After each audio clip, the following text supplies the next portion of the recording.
Okay, so are we just pulling from the topics of the ones that we haven't used before? I'm not in charge, not today.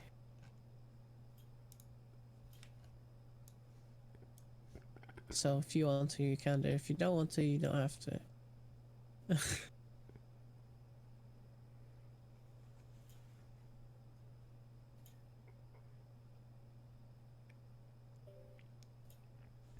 Actually, the aliens one is cool.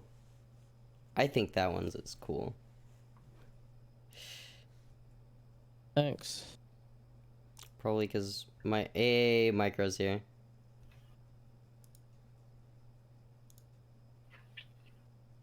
Hey, what's up, Micro? Hi, Micro. Oh, one sec.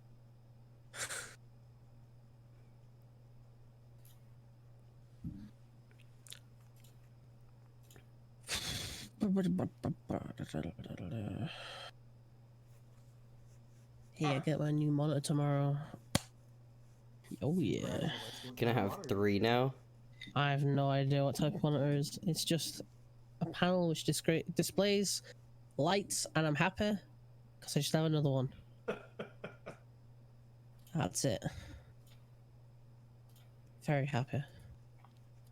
Meanwhile, I'm Trying to over find a here song. buying spark plugs and ignition coils for my car because it feels bad. Ooh, I've been doing similar stuff all day today. I got rear-ended by a motorcycle yesterday, so I've been going around looking for quotes and stuff for my car. Did they Nice, not have jeez. like... Actually, I don't know how it works in Texas, but like here, it's a no-fault state. I would imagine that like if someone rear-ended you, it's not no fault. It's their fucking fault automatically, right? Yeah, basically. So one second, I'm updating my thing, and then I'll. I should probably do yeah, that so as well. in Texas, if you get whoever does the rear-ending, it's their fault. Which I felt bad because it wasn't necessarily this guy's fault. Like I was driving downtown, and the guy in front of me, somebody was pulling out of a parking lot and cut them off. So the guy in front of me slammed on his brakes. I slammed on my brakes. Ah. The motorcyclist didn't slam on his brakes fast enough. So it's kind of I can hear myself.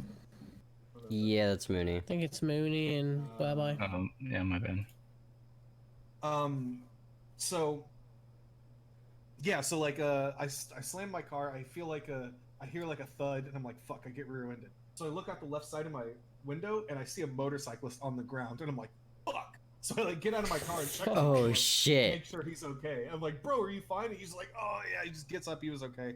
Yeah, I don't know. I feel bad for the dude because like it wasn't necessarily his fault, and like it was a brand new bike that he had like just bought, and it was. Oh, That sucks. So yeah, tough now luck. apparently he didn't have insurance for it either, but the dude's like really well off, so like, he can pay for it. But so he's gonna have to pay for the repairs on my car and for his bike. Sucks. Well, Yeah. Yeah, insurance is required in this state. So like, Oh yeah, it's technically required here too, but people don't have it. I mean, I think if you're wealthy enough and like you don't really care about getting the citation for it, I don't know. I don't know why it should be fucking... Well, I know why it should be mandatory, but I don't know if we should keep it that way. Well, I mean, I think it should at the very least be somewhat mandatory because if you hit somebody else, you need to be able to pay for that shit. Like, and just saying like, sorry, I can't pay for it, and then like having to go through the legal process of like getting sued and like going through all that kind of sucks. I got like a red spot on my. Anyways, yeah, so that's what I've had to deal with today, and now I'm just hoping that he's actually gonna like be a man of his word and like pay for this shit. I mean, I don't know. I would have called the cops out to that one automatically. Yeah, oh yeah, hindsight, I really should have. There was a cop there, and she walked over, and she was just unbelievably disinterested with what. oh yeah, you crashed, yeah. Okay, that's oh, nice. Also, I'm joining you, Micro. Fucking coconut rum and orange juice. So good. That is not what I'm doing. I'm drinking a very nice whiskey called Balcony Single Malt. Yeah. It's about a $70 bottle. Oh, shit. Ouch. You know what? I got a new job and I hadn't celebrated, so I figured I'd splurge and celebrate. It's one of my favorite whiskeys. I don't know. I haven't Treat gotten into yourself. like I haven't gotten into like actual good alcohol yet, so I'm still in You're still fucking college kid alcohol, get drunk, yay. I think the general progression is you start with that and don't really care because you don't know the difference. And then I think you just start getting bored of the same alcohol you drink, so you start looking for something else that's just not as boring until you eventually like become a snob. Like I am a craft beer snob all the fucking way through. And it's just because I got bored as fuck with Coors Light and Keystone and all that shit. The philosophy roundtable where we discuss what we want to drink. And the philosophy of alcohol. The philosophy of alcohol. Let's do it. Let's create that field of research right now. The Let's do it. philosophy of the use of alcohol. How'd you guys make this Well, that's just philosophy? I don't know. ethics. We were Ugh. really drunk. I can't remember it. I don't really drink, but I smoke. Oh yeah, kind of same here.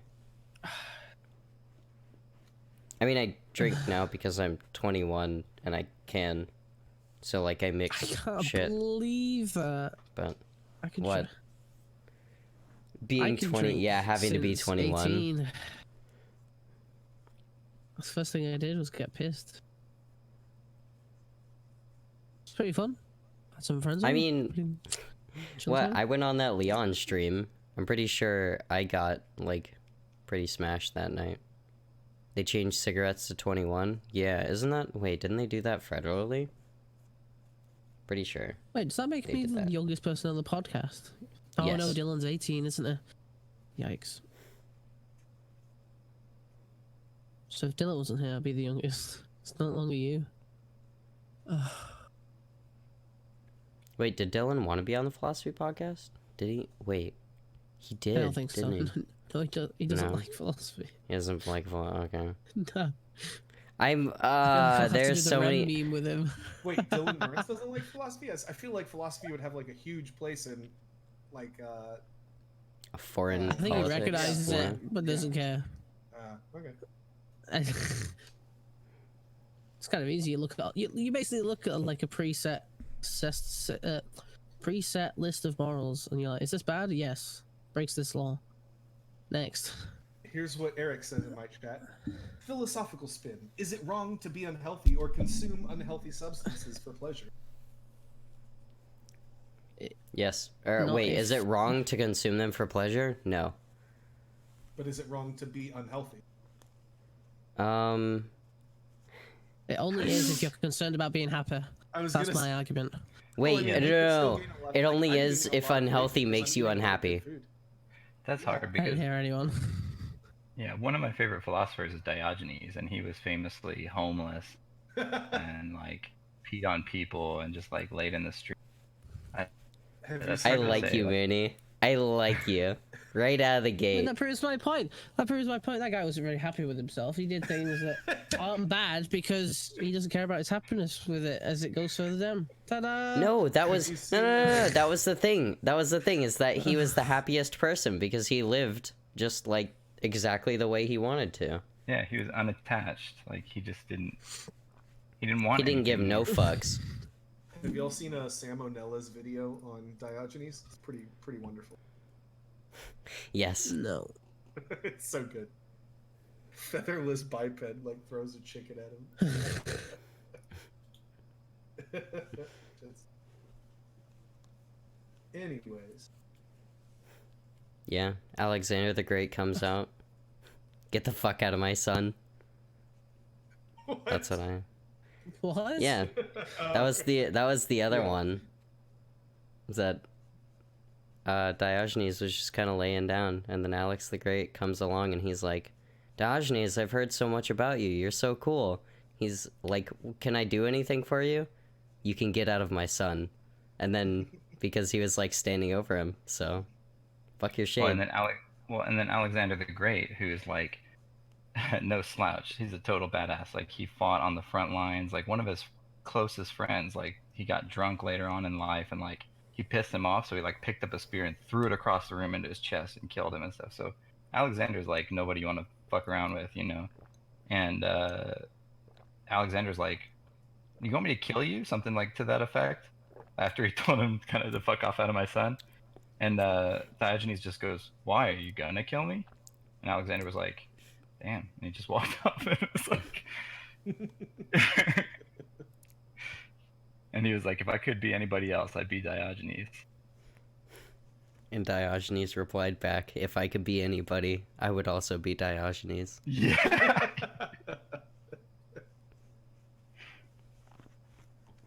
feel like that's the Skeptic opposite of that, egoism. I feel like that's the opposite of that Winston Churchill quote. That lady's like, "If I was your wife, I'd poison your drink," and he said, "If you were my wife, I'd drink it." Huh. Fucking great. I wish. Why are people that clever anymore? You know what? I'm going reactionary. I was researching reactionaries. It's on my stream. true. I'm going reactionary. I want to go back to a day when people just had quips at the ready for fucking everything. Dude, hell yeah. Vote Donald Trump, dude. Vote Donald Trump. Oh, no. I'm curious. What's the background? Wait, Simon it's with just the Orange host. pop. Orange pop. Pop, yeah. Orange pop. Thanks. Yeah, we call It's a it fizzy Coke drink. down here in the South. What kind of Coke is that? Orange soda? Great fucking Coke right there. Coke is a specific flavor. Oh, fuck, no, we just like Kleenex. Coke is a generic now. He's not even wrong. Fucking ordering something. One of my friends like, "Hey, what do you want? Coke?" "Yeah, what do you mean?" I want Coke." "But yeah, like what kind? Like, bruh, I just want some original Coke. Come on."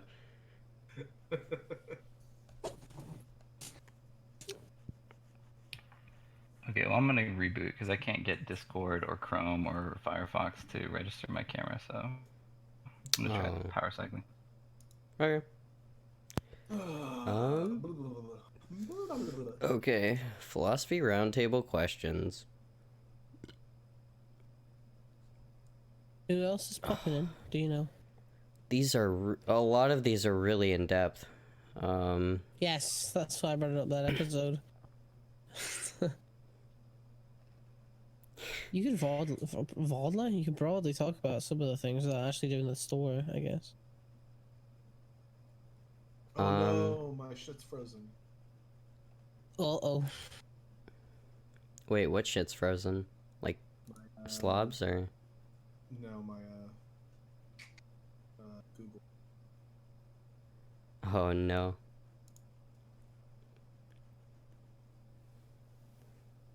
Gee. Oh, there goes Micro. Never mind the bollocks.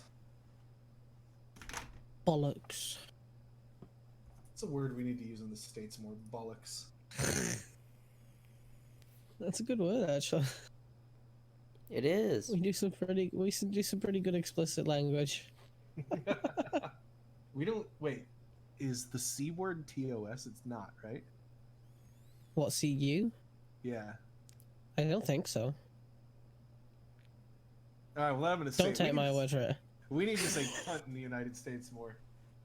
I agree. Fucking Dude. great word. Chaucer used it. I think Shakespeare used it. Fucking great word.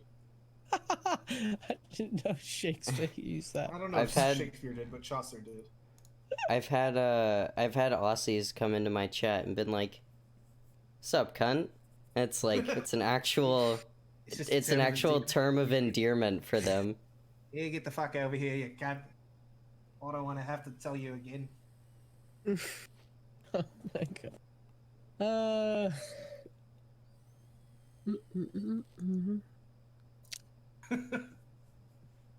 I got all my friends here. I got the Um, skinny cunt, the fat cunt, the gay cunt, the straight cunt. They're all I fucking guess here. we'll wait for Mooney to get back, and then we'll start on the aliens one, okay? Because I feel like Aliens everyone will be able to exist. talk about that one. Tom DeLonge proved it. Sounds credible.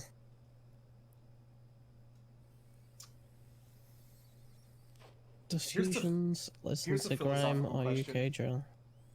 I'm really I do. fucking hungry, but I also don't want to stop streaming. What should I do? Dude, same. I'm probably in between the in between this podcast and the Doomer podcast. I can do that too. It's so disgusting. Get in my belly. What? So like, it's like normal TOS, TOS. What? Woo! There's nothing TOS. Synth, are you gonna be a titty streamer? I honestly, if I can. And then there's this. Do it. I'd watch. Dude, that's a I'd be rookie- that's a dude, rookie I bet there. this You gotta is start this off is with my argument. Oh no. I see sometimes I can do it out to like fucking like here or some shit for no reason. But yeah, dude. This has been my argument since day one, dude. If you have the fucking attributes, use them. I don't understand why people don't just fucking actually sell their bodies. Makes no sense to me. I Trust mean, me, well, would if I could, but nobody to a reasonable extent, that's gonna be clipped. But to a reasonable extent, right? Like, you're not just fucking prostituting yourself out on the street for like people you're not even checking for like STDs and shit, right? Like, that's pretty irresponsible. But like, taking pictures of yourself and making a Patreon or like making a premium Snapchat, I don't think that's bad. It's just like No. using what you have. Yeah, for sure. I mean, there's nothing. I don't think you could like make an argument that there's something like immoral about that, right? Or that it's like, Yeah. wrong. I think it's just that there's a social stigma around it. People might ostracize you for it. That's like basically it. Yeah. It's just capitalism. You're using your True. stock to create profit. You win. I said hi to our relevant last night, and he remembered who I am off last week's the big last week's one. And he's like, "You better be a sock dim," and he like waited for me to type, "Yes, I am a sock dim." It was pretty funny. And then he like screamed for like another 10 minutes. Hell yeah, sock dim gang, yeah, yeah. Okay, we've recruited another one. It seemed like, oh my god. I'm very confused by what just happened. Our relevance great. Our relevant's introducing me into the sock dem gang, whatever that is. Oh, shite. I don't know what to classify myself as, but I'm pretty sure Sockdim is probably like a fitting moniker. Yeah, I think Sockdim is mine. Yeah. I don't know. I think we Honestly, all agree with the basic definition. recently Not like I've been anti-capitalist, having thoughts about like socialism shit because it just seems like it's so much easier to argue. What, from that angle? We're gonna take the virtue ethics approach. It just I is. mean, it pretty much is on Twitch though. Like, it just is, bro. Like, why is that good? It just is, bro. Like, CEOs making that much money, it's just bad, bro. Got him. I don't know.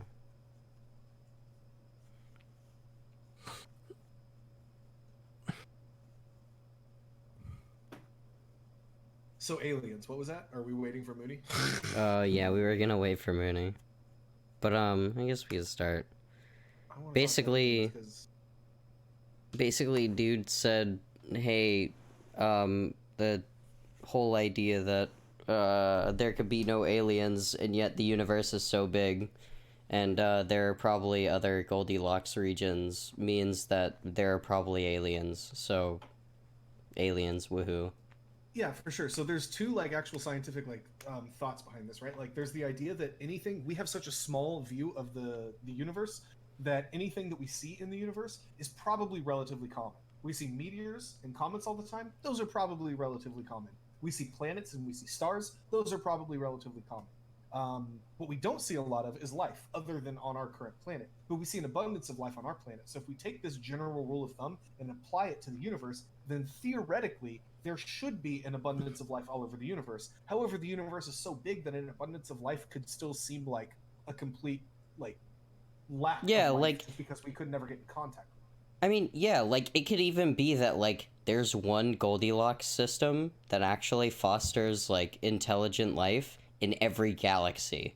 Like, that could actually be like a real world thing that like I think even the the theory videos that I've watched about like probably the end of a lot of civilizations would just be like making black hole bombs or like harnessing the power of the sun or like any of these other things that are extremely dangerous that could relatively just kill off civilization. And then like you have to get past that hurdle, and then once you get past that hurdle, then you have to get past the space hurdle. Like there are just like there are so many different requirements, right? And that like as humans, we're barely in space. We're just barely in space. We've made it to one planet that's like less than a month away for like 70 fucking years ago. Like whoa, in like the span that we've existed for literally thousands of years at least, if not hundreds of probably hundreds of thousands. Yeah, I don't know. So first of all, I would like to look at it the other way, and I would say we have come so fucking far just since we had that first plane go off from Kitty Hawk, North Carolina, about 100 years ago, a little more than 100 years ago. And now we've literally sent something to Mars. It may be the closest planet to us, and on like the grand scheme of things, when it comes to the universe, it's literally nothing. But in such a short period of time, we have gone from learning how to harness the power of flight to literally sending an autonomous robot to a different planet. To me, in that short amount of time, that's pretty incredible. Yeah, but like time, it sounds like you were talking about things like great filters and there was something else.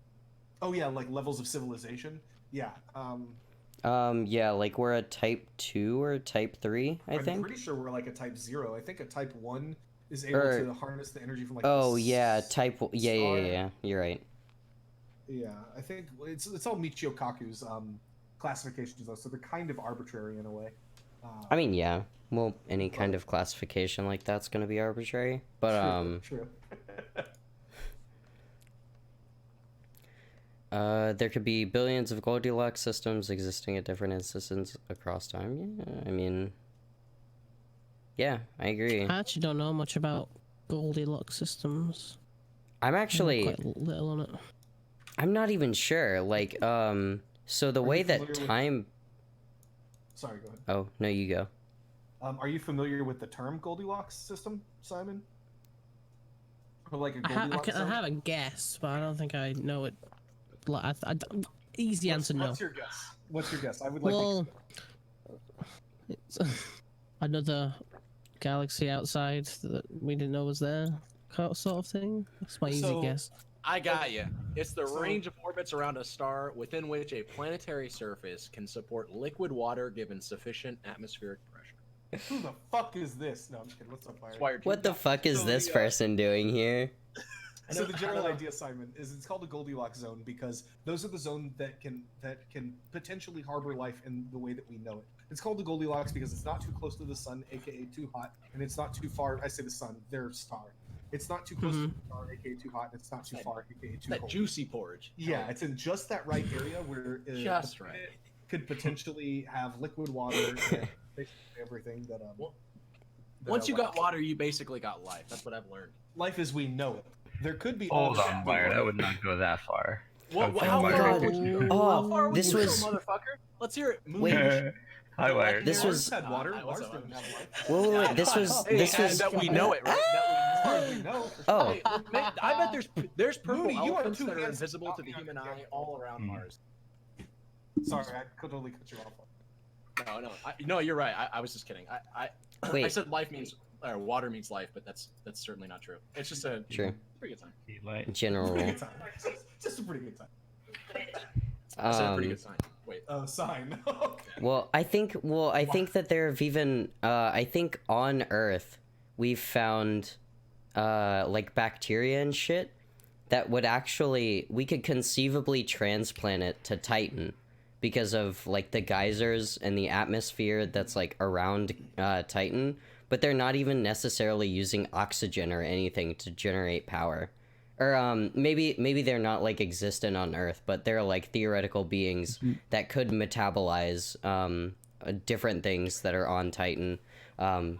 That's some weird shit. I learned that in astronomy, and I. But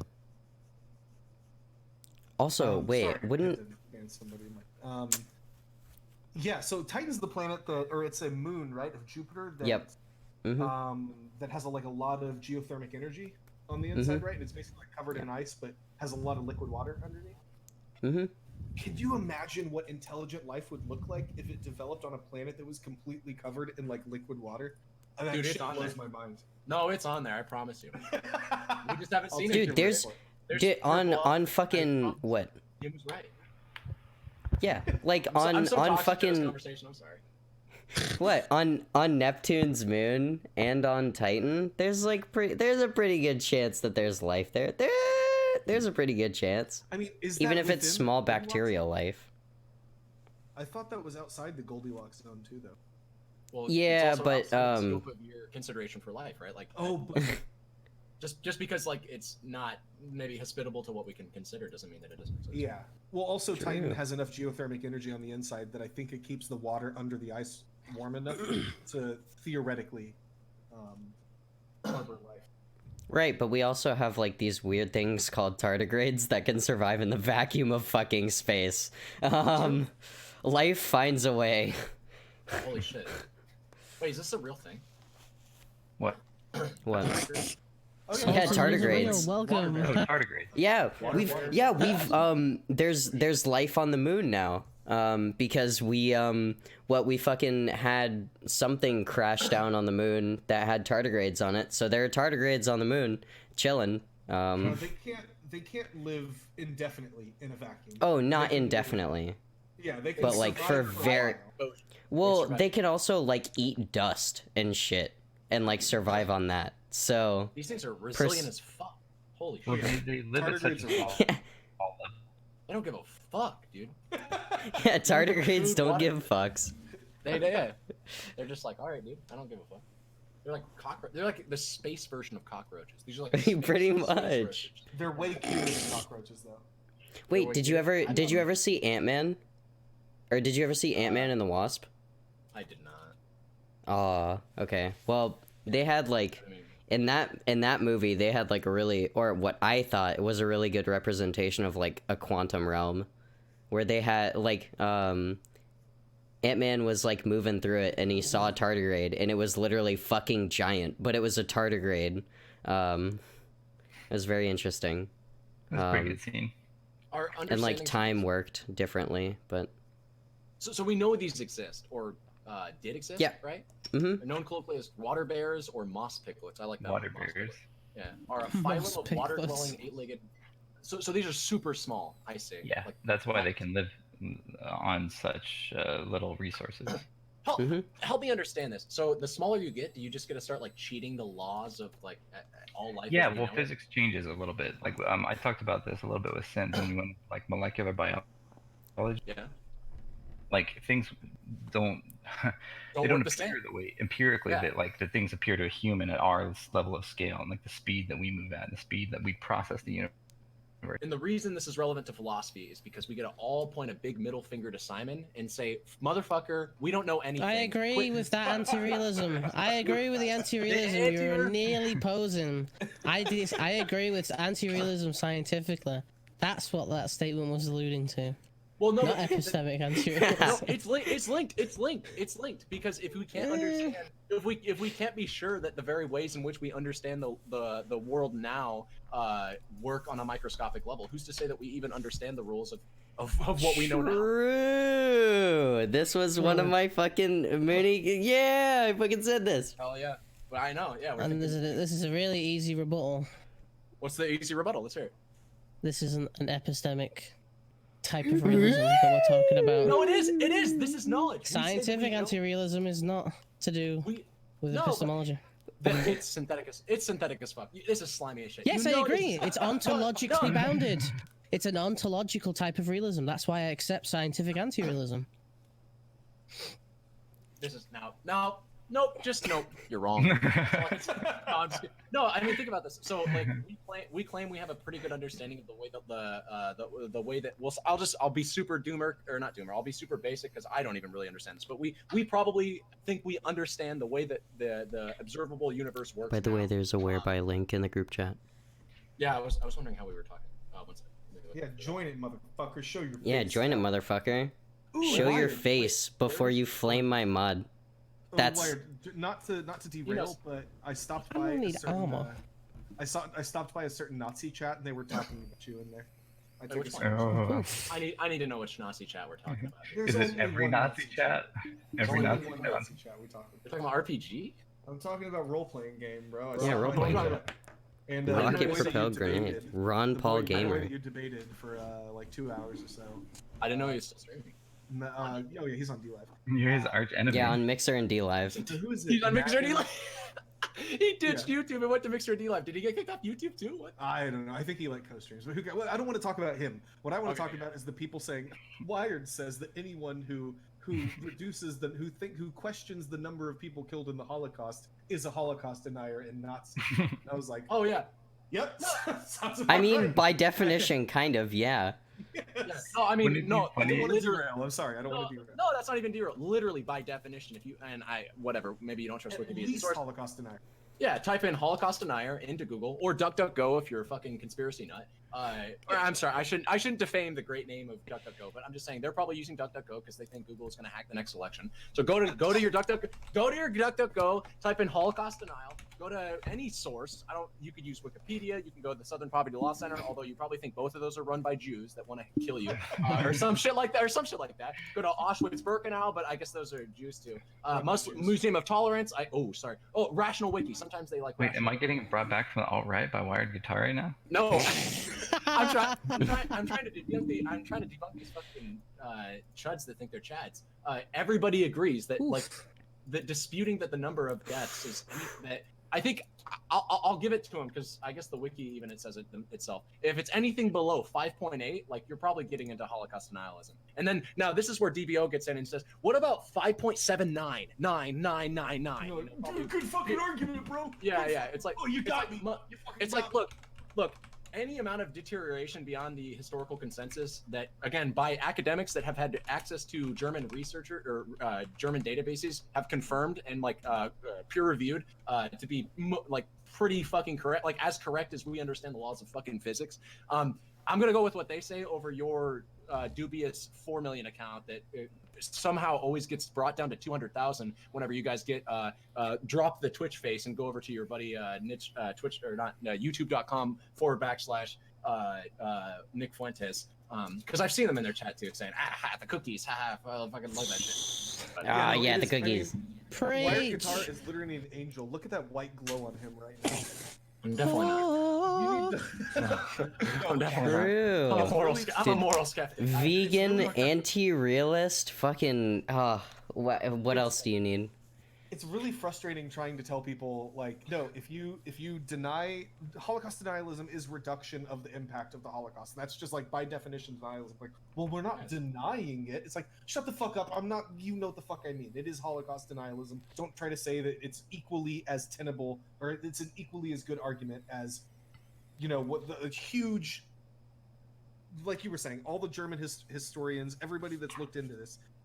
Not just because German. there are two sides. Yeah, I know I said German, but I meant all historians. Just because it's this idea that because there are two sides to an argument, they're both equally valid. It's no, bro.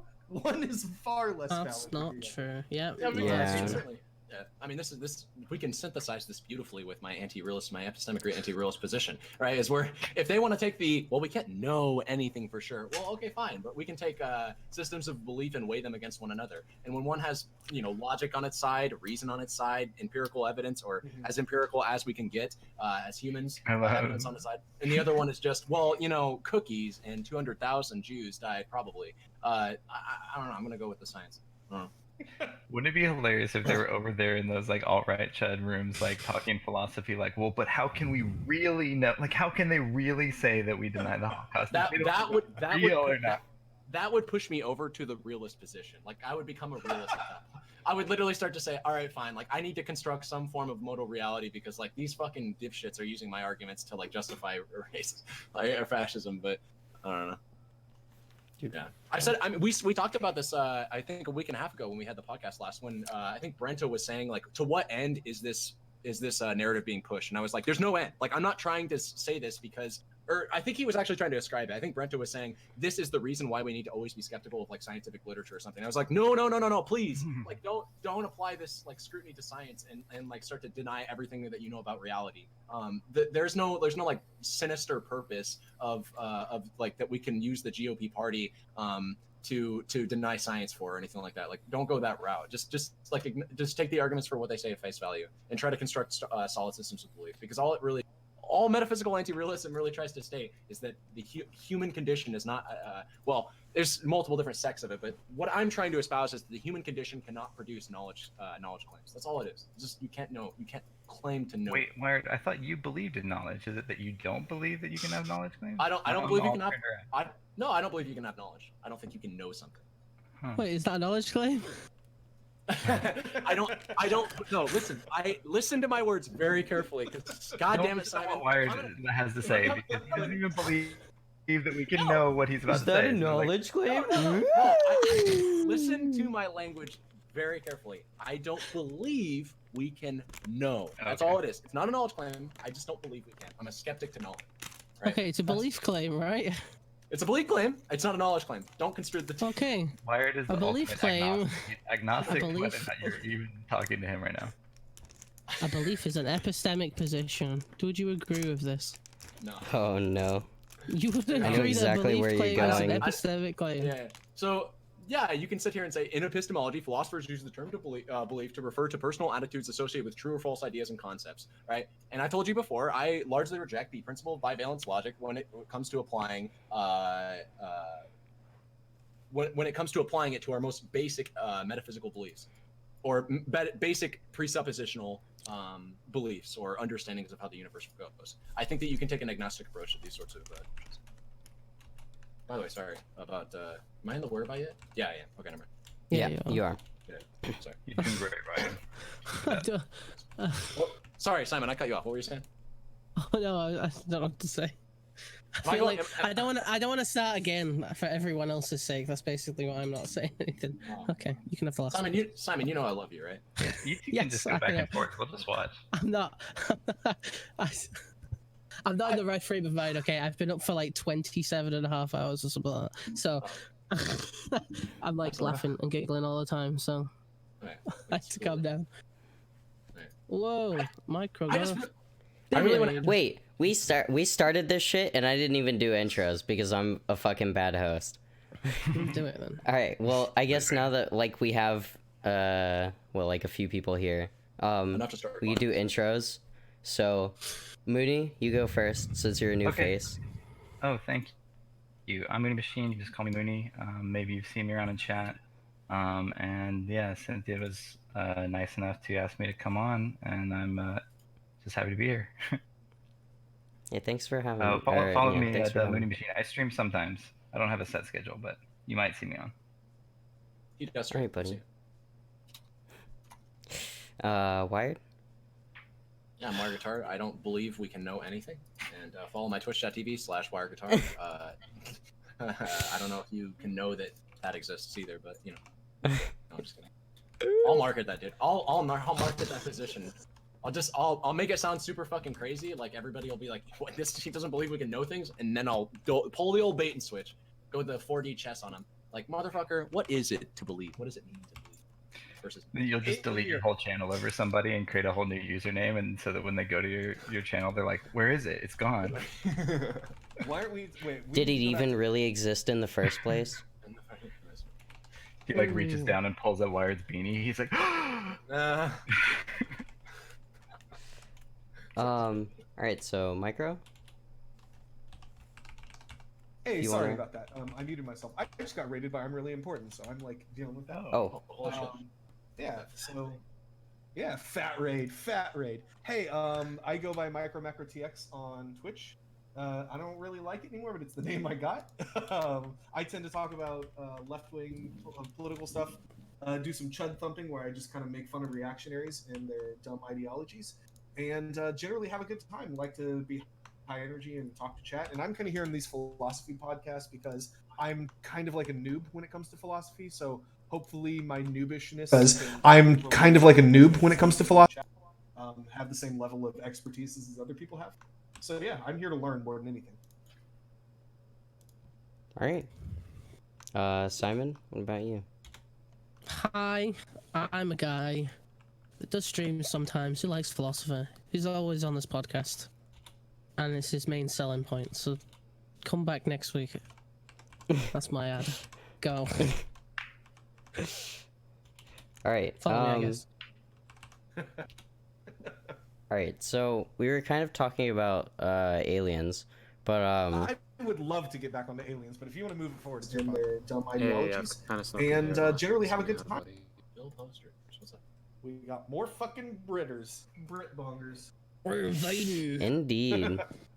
The British invasion. I'm mostly here to listen, to be honest. I'm I just want to hear. I'm just here for the memes and just want to hear what you guys have to say about whatever topics you're discussing today. So yeah, I don't know how much I'll be contributing, but I just wanted to pop in and have a listen. So Leveler hope you heard don't of mind. aliens, and he thought we were talking about immigrants, so he had to pop in. Oh no. No, he's actually here to suck up that big, juicy, I'm really important read. Ooh, yeah, he came on. Man, he saw the I'm really important raid just instantly. Immediately. I'm fucking around. I also love Samseeder in your chat. Wired would get wrecked in Japbox. He would try to use Wikipedia. I do wear the badge of Wikipedia Andy pretty proud, but I don't know. You can't even use Jack's. Hey, There's no cheat. Wikipedia is a great source. I don't care what the fuck people say. Use it. Yeah, Dude, name a I better just- source than Wikipedia. I fucking agree. You can't do it because Wikipedia owns all the sources, man. You defame the great name of Wikipedia. You're just defaming all of the sources that. Wait, but how do we know Wikipedia owns all the sources? That's Fair point. Sorry, I shouldn't have said owned. I fucked up. Yeah. What's the implication of that? What are you trying to say, Wired? oh no. Oh no. I don't know why I said that. All around me are familiar faces. This is exactly the kind of content I joined for. So yeah, this is great.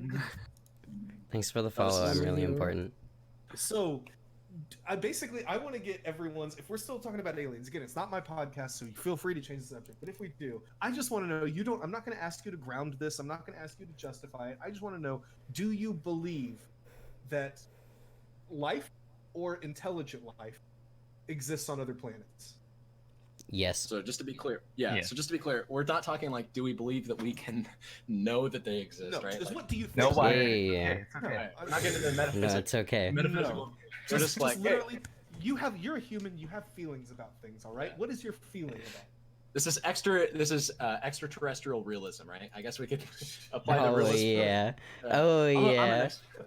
I'm an extraterrestrial realist myself. I don't know what we define as aliens, because like fuck, looking at these tardigrade things, despite the fact that I guess they're technically are they subatomic or are they atomic?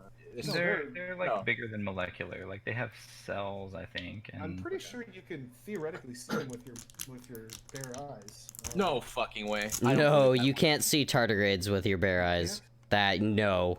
It even They're says right way here, it too says small. You need a microscope. Okay, never mind. Yeah.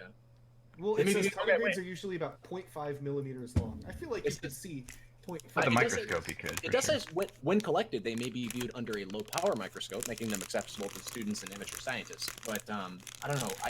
How would I see them with my bare eyes? Like they might just look like a dot. but I if feel you were like a bear? can see, like, dot. What do your L5 see? Yeah, How I knew that lazy we'd go you. in that direction. I had to make the shitty joke.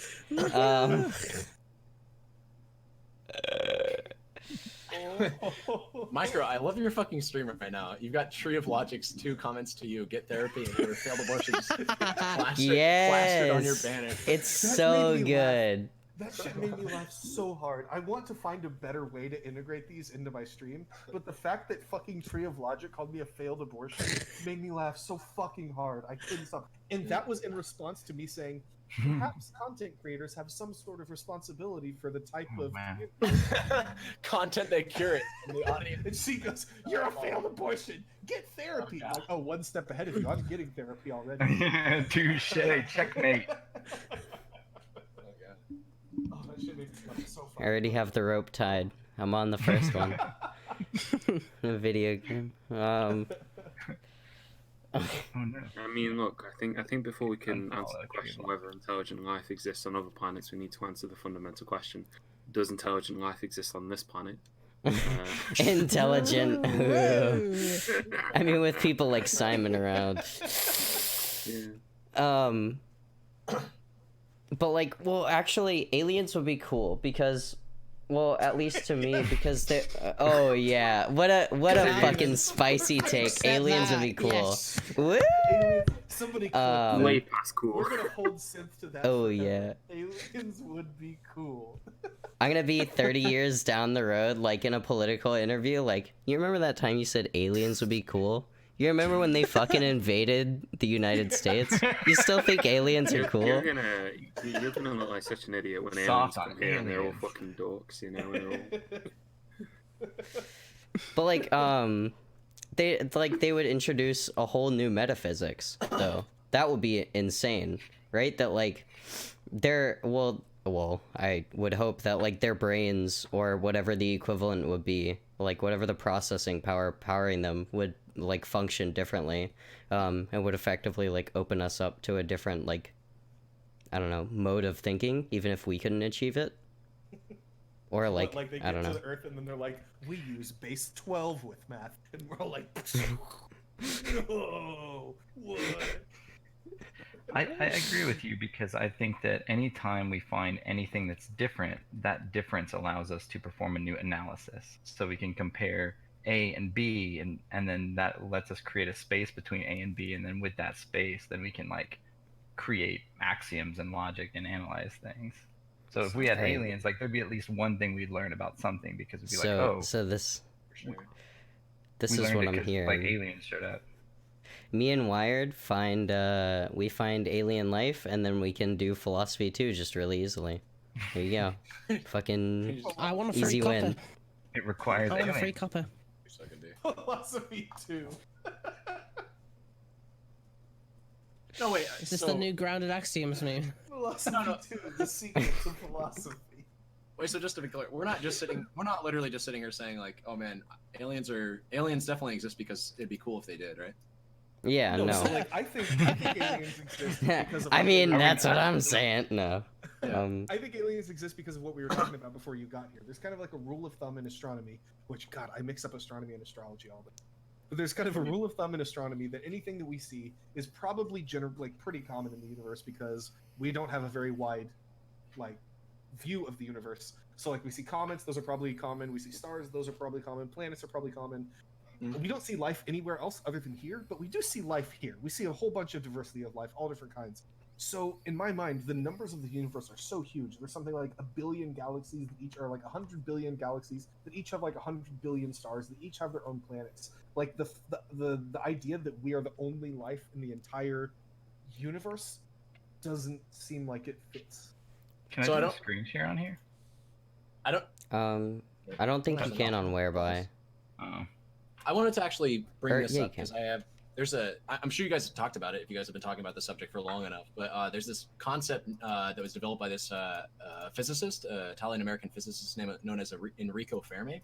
Oh yeah. That Yeah. the Fermi paradox. Yeah, that actually seems to contradict like everything you're saying, which is that like life must not be that common because there is so much that that we know that we at least know exists, and yet we haven't seen anything yet. Like Right. the Well, hyper- actually, so, I'm reducing that down really hard. I'm sorry. I'm not Yeah, putting yeah, it yeah. in the best light possible. But what I'm trying to say, and I'm not saying that I agree with the Fermi paradox. I find it very interesting to think about, but I'm not necessarily sure I buy into it. But what it basically states as like 5 points are that there are billions of stars in the Milky Way similar to the sun. We all agree with this. Yeah. With a high probability, some of these stars have Earth-like planets, and if the Earth is typical, some may have already developed intelligent life. Some of these Well, if it were civilizations. real. What do you mean? If any of them are real at all. If any of them you're were real. okay. Um, so Sorry, the no, meme- I'm sorry. So, Keep no, going. no, memes, no, memes, Yeah, you're right. memes, So- memes. I have like three more like tolerance memes for metaphysical anti-realism, and then I got to dip because this get into like fucking frustrating to hear the. No, I'm fucking with you. I like. Okay. I That don't joke was agree with anti-realism in that MoonyMachine, regard. unmodded by Wired. No, I would never unmind you. No, listen. So the third one is that some of these civilizations may have developed interstellar travel to step to the Earth is investigating now. And then even at the slow pace of currently envisioned interstellar travel, the Milky Way galaxy could be completely traversed in a few million years. And since many of the stars similar to the sun are billions of years older, this would seem to provide plenty of time. So why Well, this haven't is all assuming a lot of stuff, right? So there's first of all, I feel like he kind of minimizes the distances that we're talking about in space. Number two, there's the idea of the great filter, right? Like we don't know what that maybe there's a filter that prevents life from becoming intelligent in the way that we've done to such a high degree that it's really, really hard to get past like unicellular life. Like maybe we don't know about that, but maybe there is. Just like maybe there's a filter ahead of us that we don't know about, that any sort of civilization that gets to the level of advancedness that we are, maybe civilizations constantly kill themselves out with global warming. We don't know. Or I was just gonna say climate change or like exactly. late stage capitalism, but no. Yeah, Well, I mean, if we're being realistic, I mean, have we seen Venus? Yeah. Venus is Venus. literally like if global climate climate change, change, if climate change like took hold and actually just destroyed the planet, pretty much Venus. Yeah. Well, I don't think what? that, Is that what happened to Venus, or is that what? Well, it's Venus got like is? acid rain. It's got an atmosphere, but you wouldn't want to live in it. we would die out way before we could It's do enough got- damage to like completely it's end gotten- all life on the It's got an atmosphere of like a runaway greenhouse effect. So Yeah, there's a fuck ton of CO2 in the atmosphere, which makes it extremely hot because CO2 absorbs heat a lot easier than like oxygen and nitrogen and hydrogen. What the fuck? Hydrogen. Like all of these things, right? So this makes it really fucking hot on Venus. Like so hot that a Russian we landed one Russian probe. It's the only thing we've ever landed on Venus and gotten any recording of, and it was only for like 20 minutes and we got like 3 or 4 real pictures out of it. But yeah, it's actually what would happen if a runaway greenhouse effect just took hold. Was it called the Venera 12? Is that the probe that landed on Venus for a bit? I don't remember off the top of my head. I thought Venera maybe- 12 was a Soviet uncrewed space mission to explore the planet Venus, and I think you're right. It did take some pictures. I don't know what happened to it. You said it like, I don't want to say died. Obviously, it's not living, but like it got fucked super quick. Like it took the Yeah, planet, took some pictures. yeah, It's so it's the unhospitable materials- for, like, anything. yeah, so the materials that we have, like Venus, its atmosphere is extremely acidic. Its atmosphere is extremely hot. So like these two things together kind of fuck anything that we could have built at that point. And it kind of fucks what we could build at this point, as far as I know.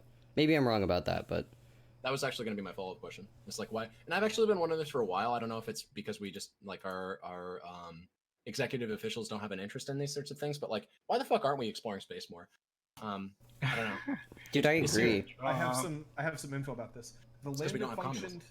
The lander Although he functioned did for space work. 127 minutes. The planned design life was 32 minutes in an environment with the temperature of 457 degrees Celsius, 855 degrees Fahrenheit, and a pressure of 89 Earth atmospheres. The descent vehicle transmitted data to the satellite, which acted as a data relay as it flew by Venus. So yeah, it lasted for about 2 hours and took a couple pictures and like relayed like 2 pictures back from the surface. Yep. So can I say something about what we were saying about the Fermi paradox and how there are some counter arguments to it? Like Micro said that space is vast. Like we are only able to see our observable universe, which does not constitute the whole universe because there's a speed of light, and when you have a speed, you have a distance over time. So the time since the universe started expanding creates a distance around that is also just like oriented in 3D space, like you're playing a flight simulator. Like there's no up or down. Like in the known universe, that's just our observable universe bubble within it. And you know, so there could be aliens outside of where we can even see because they're literally that far away. Or you know, there's the great filter. There's like these bad things that can happen to us. Like we can just like fail at climate change and turn into Venus and just burn up and be like, ah, the humans are dead. Like that could happen. There's nothing.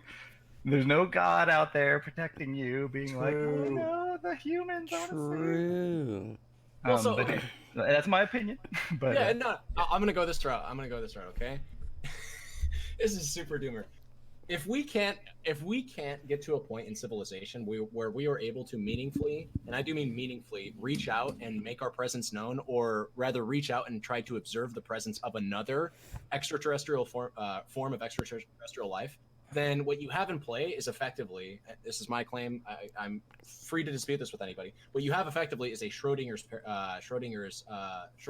box situation, where it's not necessarily clear whether or not we like they do exist or do not, right? We cannot confirm their existence, of course, and they kind of we don't get to really make the claim. I mean, I'm not saying that this is an epistemic or a knowledge claim anyways, but like that extraterrestrial life cannot be confirmed, and that it might be existing in this like nebulous sort of like, oh well, it's out there, it's just, you know, dealing with the issues that we're dealing with right now, or issues that maybe we haven't conceived of that might be holding them back, like through the great filter of being able to develop to a society in which they're civilization 2 or stage 3 civilization by the Kardashev scale or whatever, where they're able to like actually reach out. This is going to sound like super hierarchical and doomer, but like if they're not able to make it past that threshold, then maybe they don't really exist at all in a kind of an esoteric sense of what existence is. I mean, they effectively don't exist to us because we have no way of communicating with them. But like, we have tried to communicate with them, and technically, like, from the time the first radio wave was ever, or the first man-made radio wave was ever sent, that's technically a communication to like the outside world, right? Or to the outside universe. It's just that radio waves move at about the speed of light, and again, the universe is just so big that even at moving at the speed of light, since the first man-made radio wave was sent out, like, I don't even know if we've gotten to like the closest star. Like, it's. I would have to like look that up, but we haven't made like any. Basically, every radio wave that we're sending out today would show an intelligent society, assuming that they could find radio waves, right? Well, that there is some sort of intelligent life. Radio waves move at the speed of light, dude. Yes, they do. Yeah, so radio waves we send out, they move at the speed of light. So. Yeah, exactly. So, but still. But yeah, we've only been sending Since out we've sent man-made that, radio yeah. waves for like a little over 100 years, right? Like So 100 there's like a light growing years. distance away. Exactly. But like 100 light years in the grand scheme of like the universe is fucking nothing. Wait, yeah, so what I'm saying is, like, you were talking about, like, we would have to make concerted efforts to like find other civilizations or other life, and like in a way we kind of have been. It's just even our efforts since literally the first radio wave was sent out are so minute that the chances of us ever coming in contact with another civilization, like throughout the lifespan of humanity, are so incredibly small. I think Servance asked the question that I was essentially trying to get at, which is that if we're not able to reach them, then they effectively don't exist, right? Like if a tree falls down in a forest, nobody's trying to hear it. Yeah, this is where I actually buy into like the anti-realism argument of like, are they effectively like anti-real? Like maybe some things are effectively like they're mysterions maybe, or like who like they literally don't matter. Or like maybe we can't explain it, so they can't really exist to us at the very least, right? If we have no conceptual understanding of what they are, or like how they operate, and if we especially can't, this is like a slightly weaker argument, but if we especially can't even like hear back from them when we attempt to communicate them, then what is like a sort of, what is the use in saying like, oh, I believe they exist? It's like, I mean, you could say I want to believe they exist, but like I believe they exist. It's like, it just feels like a weaker account, for really anything insofar as how this goes. What does it mean to say you believe that something exists when it seems? I don't want to say everything points to the contrary, but and I'm not saying that aliens don't like that. I don't believe in aliens whatsoever, because I don't think that like everything points to the contrary. I'm just saying if we accept the Fermi paradox as true and don't like try to poke the holes in it of, or even if we do try to poke the holes in it of, well, they can't. Civilizations do quite possibly exist. They just can't make it past the great of climate change or something like that. Then it's like, do they really exist, or do we really exist if we can't make it past these conflicts? Well, that's not the only counterclaim. Well, what I if wanna. maybe they're so advanced they don't even want to be found? Maybe they just can actively hide from us to a degree that is effective. Yeah, like Yeah. there's the idea that when we walk by an anthill, we don't look at it and go down and say, "Hello, ants, I am coming to make contact with you." We just For sure. walk by because they're ants. Yeah, I see what you mean. I mean, I think yeah. that kind they're so advanced. The Wakandan argument of maybe they're so advanced they actually don't because they can't trust other life form to treat the vibranium the same way that they that we would or whatever. Maybe that could be an interesting argument to bat around. 4D chess. 4D chess. Aliens are real. They have come to our planet and they have shown us, but they only show us in relation to our cultural understanding of aliens, so that whenever we do see them, we say, "Ah, it's only because," such as the only time we ever see flying saucers is after the 1950s, when the idea of the flying saucer was popularized. Therefore, the cultural zeitgeist of aliens looks a certain way. So they hide themselves within the cultural zeitgeist so that they're easily waved off. Yeah. Can I just do a quick recap of how we got here? So, since said like, what if aliens were real? Wouldn't that be cool? And then Wire brought up the Fermi paradox, and then we brought up like counter arguments to it, and then we got finally all the way around to Macro just going, baby, they're just real. No, you're right, and I think this is like this paints a very colorful and like perfect representation of how these conversations typically end up exist. I dare say I'll call this like you guys have probably heard of like Godwin's law, that every conversation on the internet, if given enough time and especially like argumentation, will eventually like relate Nazis and Hitler. Wired is just to such the a conversation. fucking Nazi. Like You just No, filled I the swear. Wikipedia No, Nazi. no. You just fulfilled Godwin's law, right? I guess I did technically do it there, but here's I'm calling this Wired's law, which is any conversation that is about a concept that we cannot at least observe somewhat empirically will eventually just like devolve into more or less nothing. And now I stirred the conversation in this direction, but I want to really emphasize that like we've kind of effectively placed aliens into this like awkward box of like, well, we still don't see them, but like they still could be out there. It's just you have to consider this possibility or this possibility, and like the amounts of like there's always going to be the counter arg. This is like kind of why I'm a metaphysical anti-realist, but why I never take people using metaphysical anti-realism and conversations that don't specifically pertain to metaphysical anti-realism seriously, because I agree with Simon. Like it becomes incredibly absurd and like nonsensical to talk about these issues if we can't like root it in something. I agree, and that's why I have a big box that I keep in my closet that says agnostic on the side, and I just stick stuff like that, like this in there. Well, wait. So memes aside, I'm curious, is there any? Can we point to like aliens in any capacity that's not just like theory? Well, we can go on all the conspiracy sites and like watch videos and stuff. Probably but that's not. so conspiracy sites are if you're talking about like what is it, crop formations or UFOs, I don't trust that. I'm looking for more. The government though released a bunch of data, like the U.S. government and the British government, that like some arbitrary government clock ran out, and they just like gave up all their documents. UFO doesn't mean alien though, too. Is another thing That people yeah. don't realize. Like, it What just does means UFO they mean? don't know. I mean, we have unidentified flying. Oh, that's a good point. Yeah. Well, so what are we talking about when we talk about aliens? That's another important question. We didn't even define that is too important. aliens. Yeah. So I would identify alien as any Mexican. form of extraterrestrial. I would identify alien as any form of extraterrestrial life, which is life that does not originate on Earth. I would. could be if- Well, what about outside of the universe? What about No, in wait. another dimension? So two things. So yeah, if there is an identical species to what we are, like if there are humans on another planet, like Superman. Well, this will be the Superman paradox, right? Superman exists, right? And we can know that he exists, and he's not actually like a superhuman. He's just a human, but he looks the same as Clark Kent. He's everything that you would know Clark Kent to exist or to be, but he's on planet Krypton, and he flies over to Earth. Is he an alien? He's a human essentially from Krypton, right? Would I classify that as an alien? Well, he's from a planet that is not Earth, so I would consider him an alien despite him being human. And again, just to be clear, maybe Superman's a bad example because obviously we all associate Superman as like a superhuman, but Goku. Clark Kent. Goku's another bad example. Goku's even a worse example because Goku's stronger than Superman. Fuck. Well, yeah, we could debate that too, but I'm just saying that like if I took Clark Kent, removed his powers, removed his weakness to Krypton, I essentially just had a vanilla human named Clark Kent, and he was from the planet Krypton, and he came to Earth somehow, rocket ship, whatever, I would classify that an alien, because that is extraterrestrial. Like, and that's the definition of alien that I'm kind of working with. He's non-Earthian. Maybe Yeah, we would have to. Well, yeah, he's extraterrestrial. He's a non-Earthling. He is extra Earth or extra. We would have to, because there's so much. Because if we identify like extraterrestrial life or aliens by whether or not they're human, then literally every non-human animal would be like an alien on Earth, right? That's why I said Earthian. Yeah.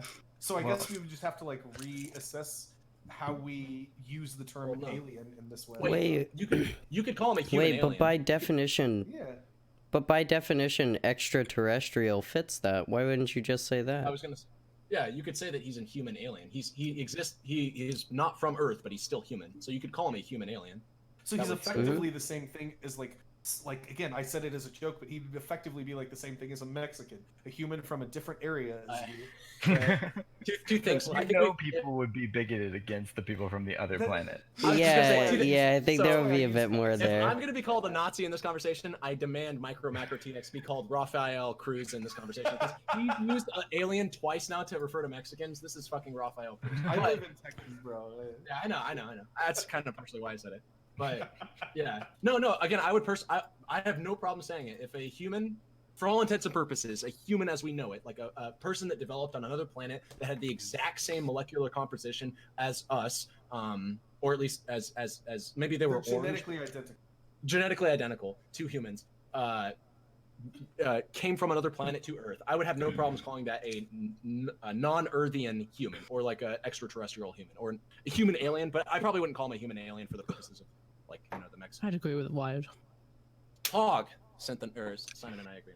I don't agree with Wired. I'm going to say that person's a person too, and how dare you, Wired? I mean, Well, they're no, human just no, as no, much no, as you. no, Fuck you, yeah, Wired. No, No. And just to be clear, we can talk about like eroding if that hierarchy, if calling in them by that scientific name of like you're a non-Earthian human, or I would like to call them an extraterrestrial human. I think that's badass, by the way. If you called me an extraterrestrial human, fuck yeah, dude, I'm badass. That'd be fucking great. Yeah, that would be extraterrestrial human. That's got a nice ring to it. But yeah, like if that person felt offended by the fact that we're calling them a non-Earthian human, or like a human alien, or an extraterrestrial human, then of course we could change the definition. We could like not call them that. But I'm just saying that, like, I was literally just trolling because I thought it would be funny. All right, that's one strike, dude. You got two more. I'm fucking. Oh no. No. I love you, Minnie. Uh-oh. As we're non-Martian humans. Okay, so what are aliens? Aliens are from other planets. We established that. I guess we are non-Martian humans, Simon. You fuck. If we colonize I've answered the question. If we colonize Mars, are we still human? I'm like, yeah, we're non-Martian humans. Yeah. In the same regards. That's fair. That's the bet I laid for myself. We are technically non-Martian humans.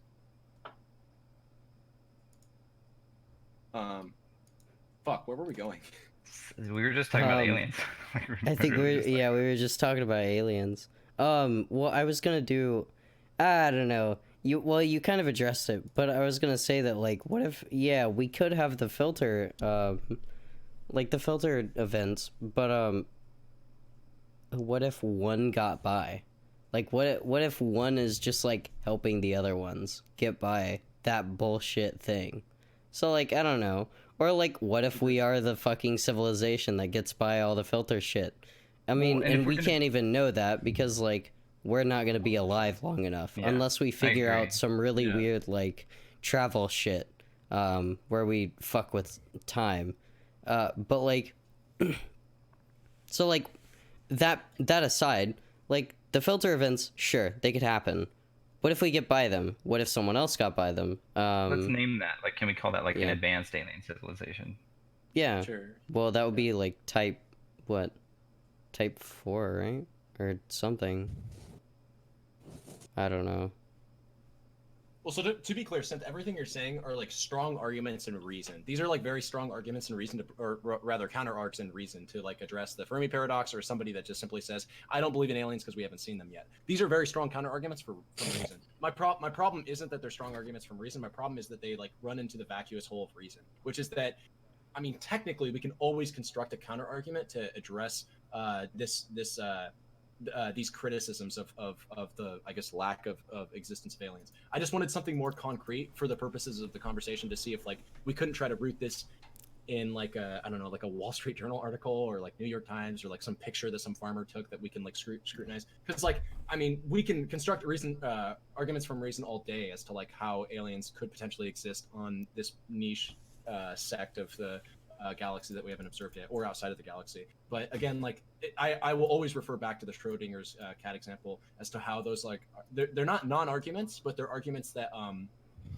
can neither be confirmed or like there's no dialectic root. And I guess if you're a metaphysical anti-realist, you could say that there never will be. But if we're gonna like assume that logic is a solid system of belief to adhere by, then it's like it's difficult to sit here and say like, well, we haven't seen aliens yet, but like they could exist in this particular vacuum of the universe. Is like we'll explore that at some point, but the dialectic end to that conversation route is we don't have the tools to meet that end yet. We don't have the explorative means to discuss that. Sure. Totally agree. Yeah. Yeah.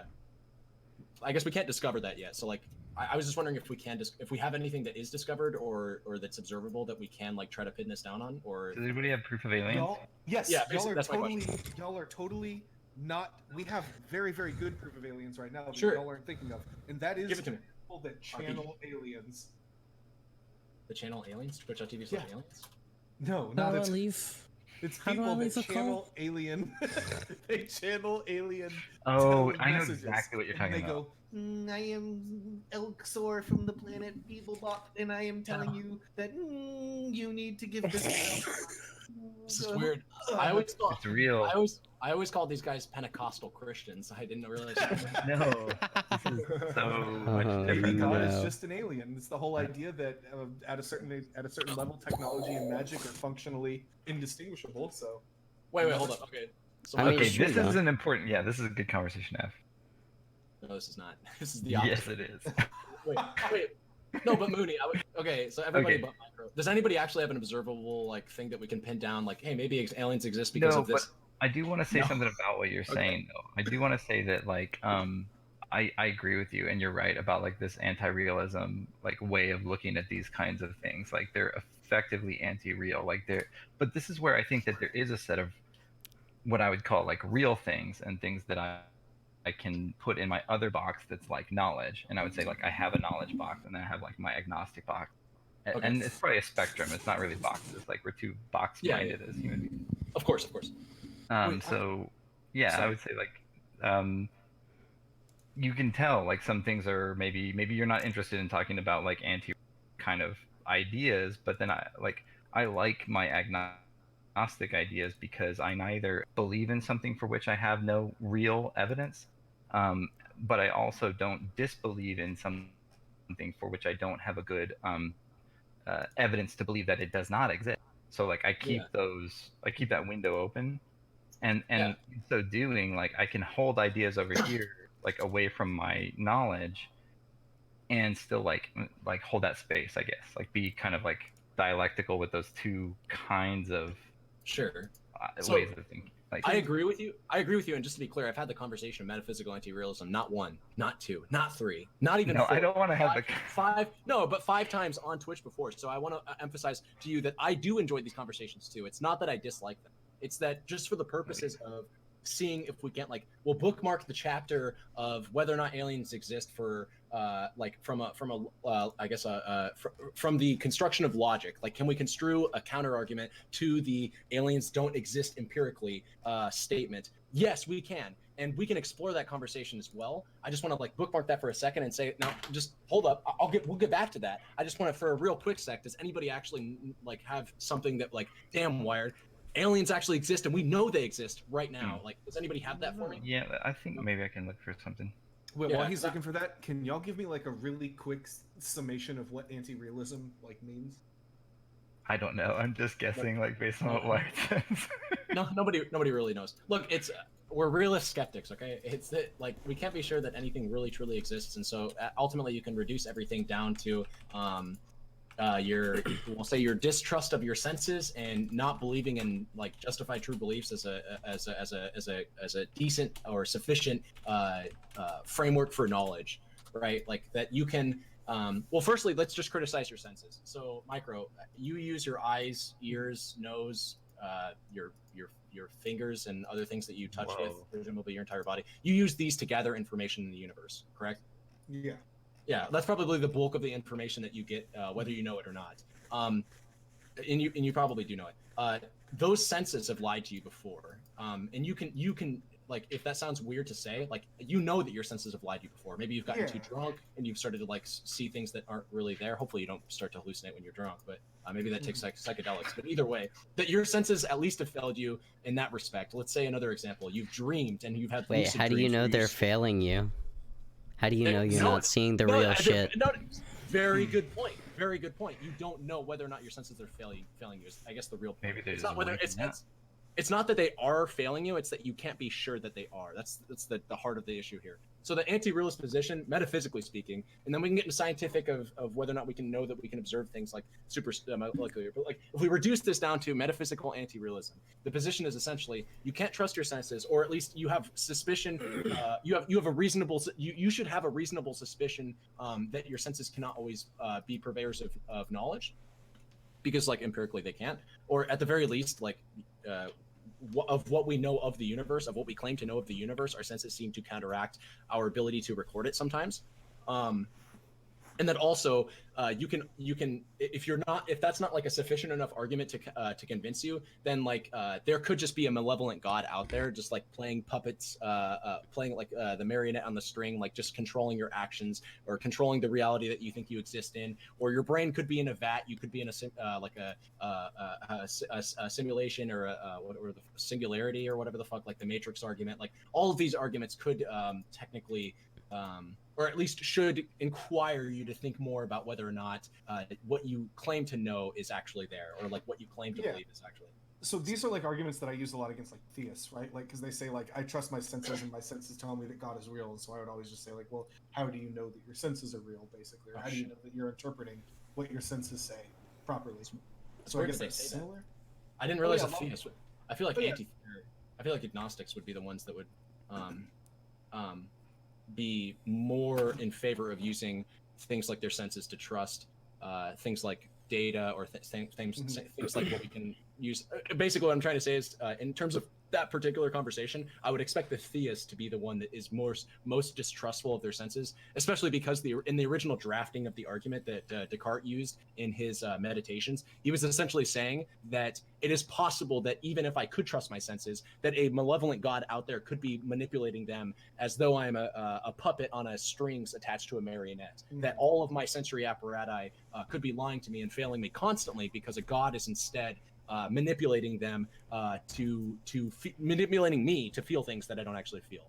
And then how this applies in a more rational sense, if you're not like, okay, fuck the God thing, I don't believe in God. Well, what about the Matrix, right? What if there's in fact, what if the year is actually 4982 and you're hooked up to a singularity right now or created by robots or some dictator or some nice guy, who knows, that just wants you to experience like this cool 2000s lifestyle, and you're actually just sitting in a tube somewhere, being fed nutrients to keep your basic life alive, so to speak.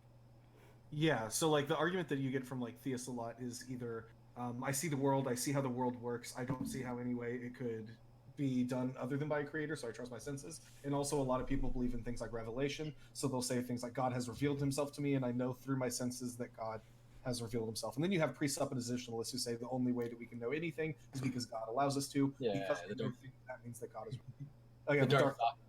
Okay, so, and let's be clear, you can take a theist approach to this. This is where like I felt like I sensed this coming from Brento when we talked about this last podcast, so I wanted to steer him away from this. This is not meant to be employed by theists out there that are like, they're the agnostic theists. They're such like the ultimate dunkers. They're like, look, I don't know anything, but I mean, it seems pretty logical to just trust a god that might be doing this. Like, no, motherfucker, that's not the point. Like begging the question. Like, aren't you just like, well, but just doesn't it? I can't. Like, don't you just believe in God? Like, aren't they just kind of like just shrugging their shoulders and being like, but come on, man, don't you just believe in God? Like, you can just as easily construct the counter argument of like, well, shouldn't we not? Like, well, like if we don't know if we can trust in it, like I guess this kind of dips into Pascal's wager a little bit, which is disconnected from the anti-realist position.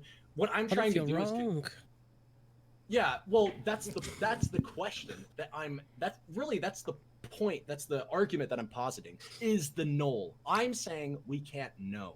Anybody out there that is espousing any system of belief other than that, in my opinion, is operating fallaciously or is True. essentially lying. And I Okay. mean, again, Synth and I agree on this. Simon disagrees with me on this. Micro and I think Mooney. I don't agree know, with you on this. No, I yeah, agree. yeah. It's Oh, I agree. Yeah. I'm positing Oh the null. yeah. I'm not saying one way or another how the universe exists. I'm saying I don't know how the universe exists. I can have a system of belief. And Wait, I can no, I construct it. don't 100% exactly your interpretation. Yeah, let's hear it. Well, like, so I'm with you on all the theistic stuff. Like when you're talking about all the theistic agnostic dunkers who are like, well, but, appealing to your beliefs in something that you can't actually know. But I do, like I said, I have a set of things that I feel safe in and I trust, Okay. like But sciencey kind of stuff. let's explore them. So you have some set of presuppositional beliefs that you think are like self-implied, right? What Yeah, are like those? Like what? The law of like gravity? basically science. Like when you go Yeah, to yeah. school Okay. and you like take science class and things like that, then I'm like, oh yeah, Sure, I sure. believe this. Like, Sure, I'll take the super I'll take the worst position for me and still try to justify it. Okay, so gravity, right? Like Wired, you're a metaphysical anti-realist. You don't believe we can know anything, not even science. So why don't you just go and jump off a cliff or some shit like that? So I have a system of belief that tells me that that's probably a bad idea, and that system of belief is mostly deductive, and it's both really. Well, Fuck you, okay? For the I don't purposes of think this conversation, sorry.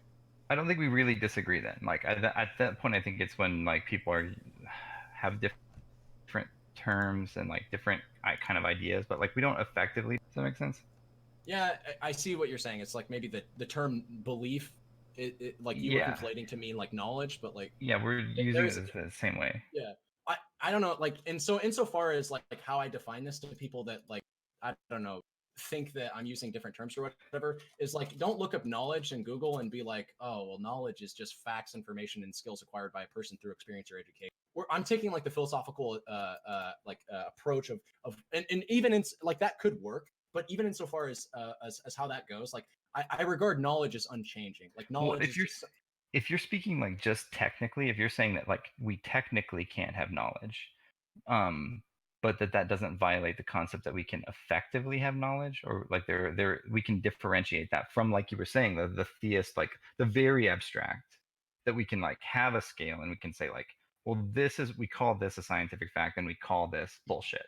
Like as long as we can still effectively do that. If you're just saying like at that level we can't technically do it, then I would be like, okay, yeah, like I can get on board with that. sure. Okay. So, well, two things then.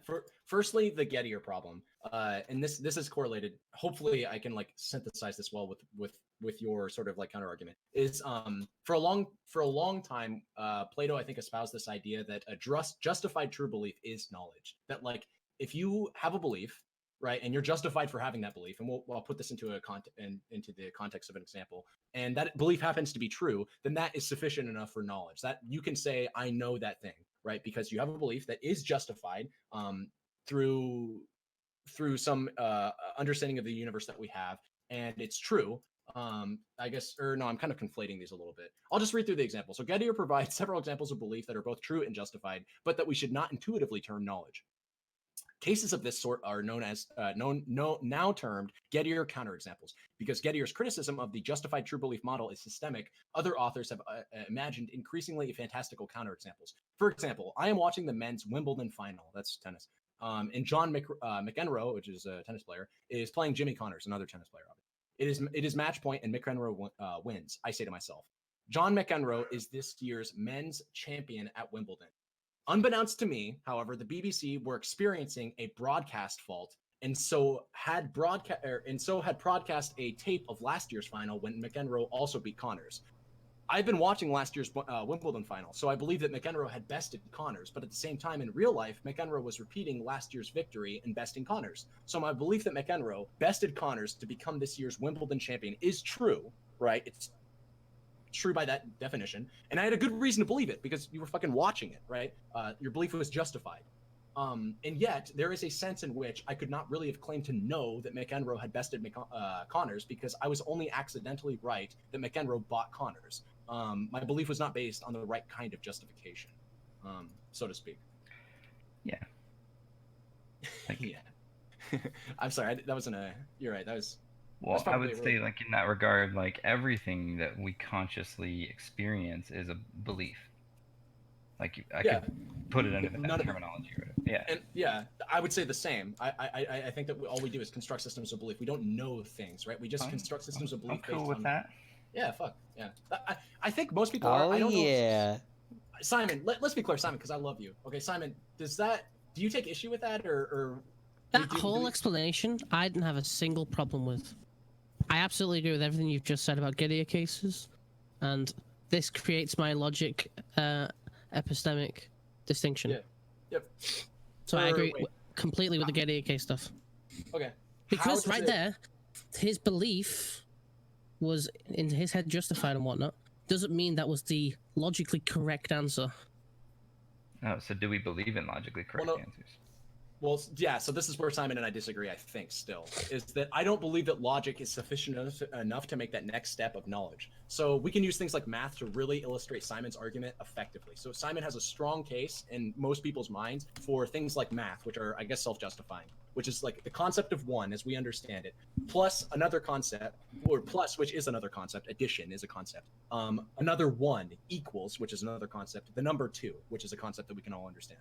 Right, you and I, Moony and Simon and Synth and Micro's chair, I guess, can all agree on the concept of one, the concept of addition, and the concept of equaling, and then the concept of two to understand what 1 + 1 equals, which is 2. And we can say we know that to be the case because we've agreed on some concept, and that concept is self-justifyingly evident. But it could all just be bullshit. Like, we could be totally indoctrinated in North Korea, and it's like Kim Jong-un math, and like we totally believe it's true. Like, that's the best we have to work with, but like we're totally wrong. So I would say that's I like that counter argument. I would say that there's even a deeper counter argument that we can make at play here, which is just that like our systems of understanding the universe are have not been expanded upon sufficiently to even produce an understanding of what these concepts really truly mean. So I learned about this in like 7th grade. There's a concept known as in mathematics where you can actually like find a way to make 1 + 1 = 3. I think it's called like synergy or some shit, but I could be fucking wrong. I heard about this. I was a quick-witted kid when I was a young lad, and this got me into troubles with my teachers. So when I would always fucking fight with I would debate with my computer apps teacher a lot. And I said one time I can't remember how we debated this, but I was like, okay, 1 + 1 = 2. There you go. I win the argument. And he's like, well, actually, if you apply the rule of synergy, you can actually come to conclusions that 1 + 1 = 3. I was like, well, what the fuck? And what I took away from that was probably too much, but basically just that we can observe, and maybe this makes more. This is a more tangible example in tardigrades, which is that like our understanding of subatomic particles is still very cursory, and that there exist within the universe beings that seemingly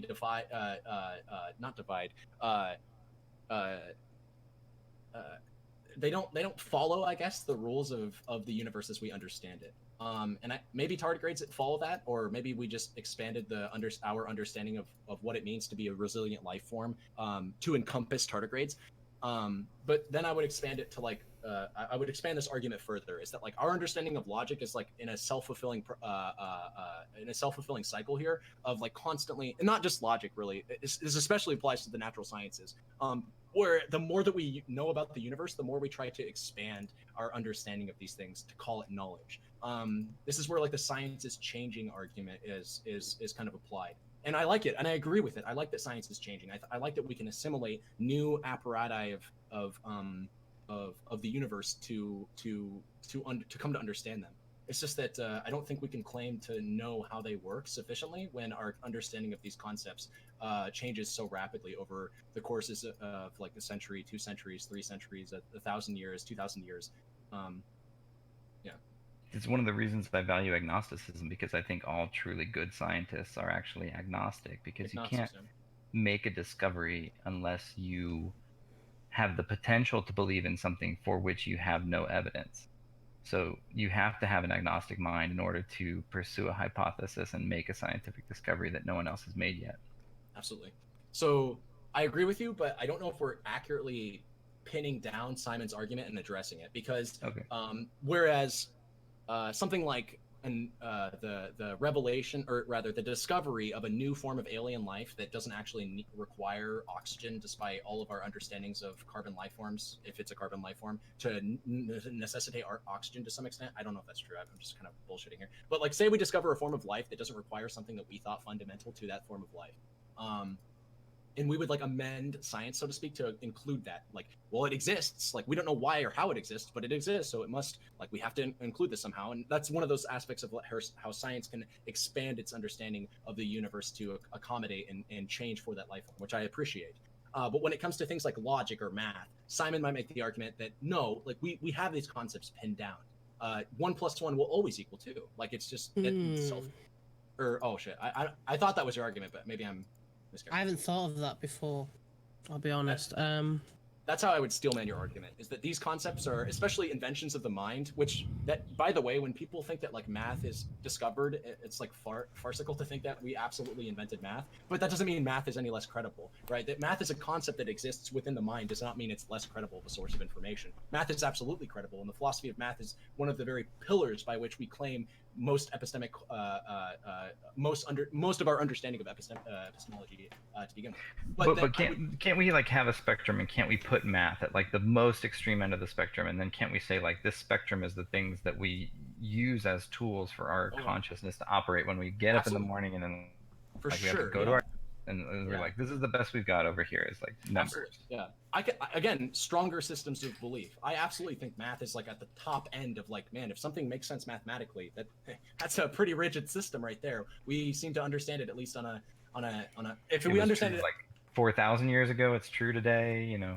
Sure, but that we can't. I just don't want to make that extra jump to say like we know that, right? Because I guess I'm just skeptical of like logic being understood as like despite perhaps it not being something that's changed, like the rule of non-contradiction, the principle of bivalence. These are principles of logic that we've developed ways in which, if these principles break, you can. This is the explosion principle is an argument like of why we should adhere to the principle of non-contradiction. If you don't adhere to the principle of non-contradiction, your world could become so fantastical so immediately that it's like ridiculous, right? If you again, like, look up the I keep saying it like tautologic, or not tautologic. I keep restating the same thing, but it's from falsehood anything follows. I would hate to live in a world where I could say something like fish exist, but also fish don't exist, because holy shit, like that would be a fantastical world. I'm not saying logic is like a weak system of belief by any means. I'm just going that I'm not willing to go that extra step to say logic is knowledge. Much the same way that I wouldn't go that extra step to say math is knowledge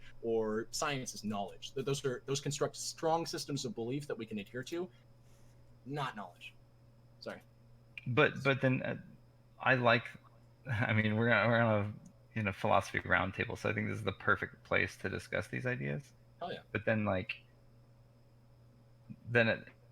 in some part of your life where you're not on a philosophy roundtable, then you have to go, okay, now I'm going to take those things and now I'm going to construct, and build a hierarchy of knowledge. Like that's how you get a college degree and stuff. Yeah. So this ties back to when we're talking about aliens. We're like, when we have the conversation of aliens, I am all for supposing like different instances in which, like, well, we haven't considered that aliens could exist in this pocket of the universe, or this pocket of the universe, or they could exist in this capacity that we aren't able to observe yet. Like, I'm totally down with having those conversations. I like it, but I kind of want it, like, for a second there, I wanted to root it into something empirically, because ultimately that's kind of I don't want to say that's the more impressive, or like that's the more important question, but like I adhere to science. Like I observe I enjoy the empirical or observable universe, and that's a strong ass system of belief, right? Science is pretty fucking cool. It's gotten us this far, right? Yeah, like I agree, like it's a stronger system of belief for sure. How much stronger? Well, it's a lot stronger than existing in a world without science or without logic. So, So, Wired, did you see that I posted some links when you said, like, does somebody have some proof of aliens? I found FBI had a page, NSA, CIA. Wait, where'd you post this? In Micro. the Discord, Micro, in the sure. voice. Oh my Hold God. on there. FBI, NSA, Wait, where is it? Is it under rules? General. under the hashtag voice in the text channel.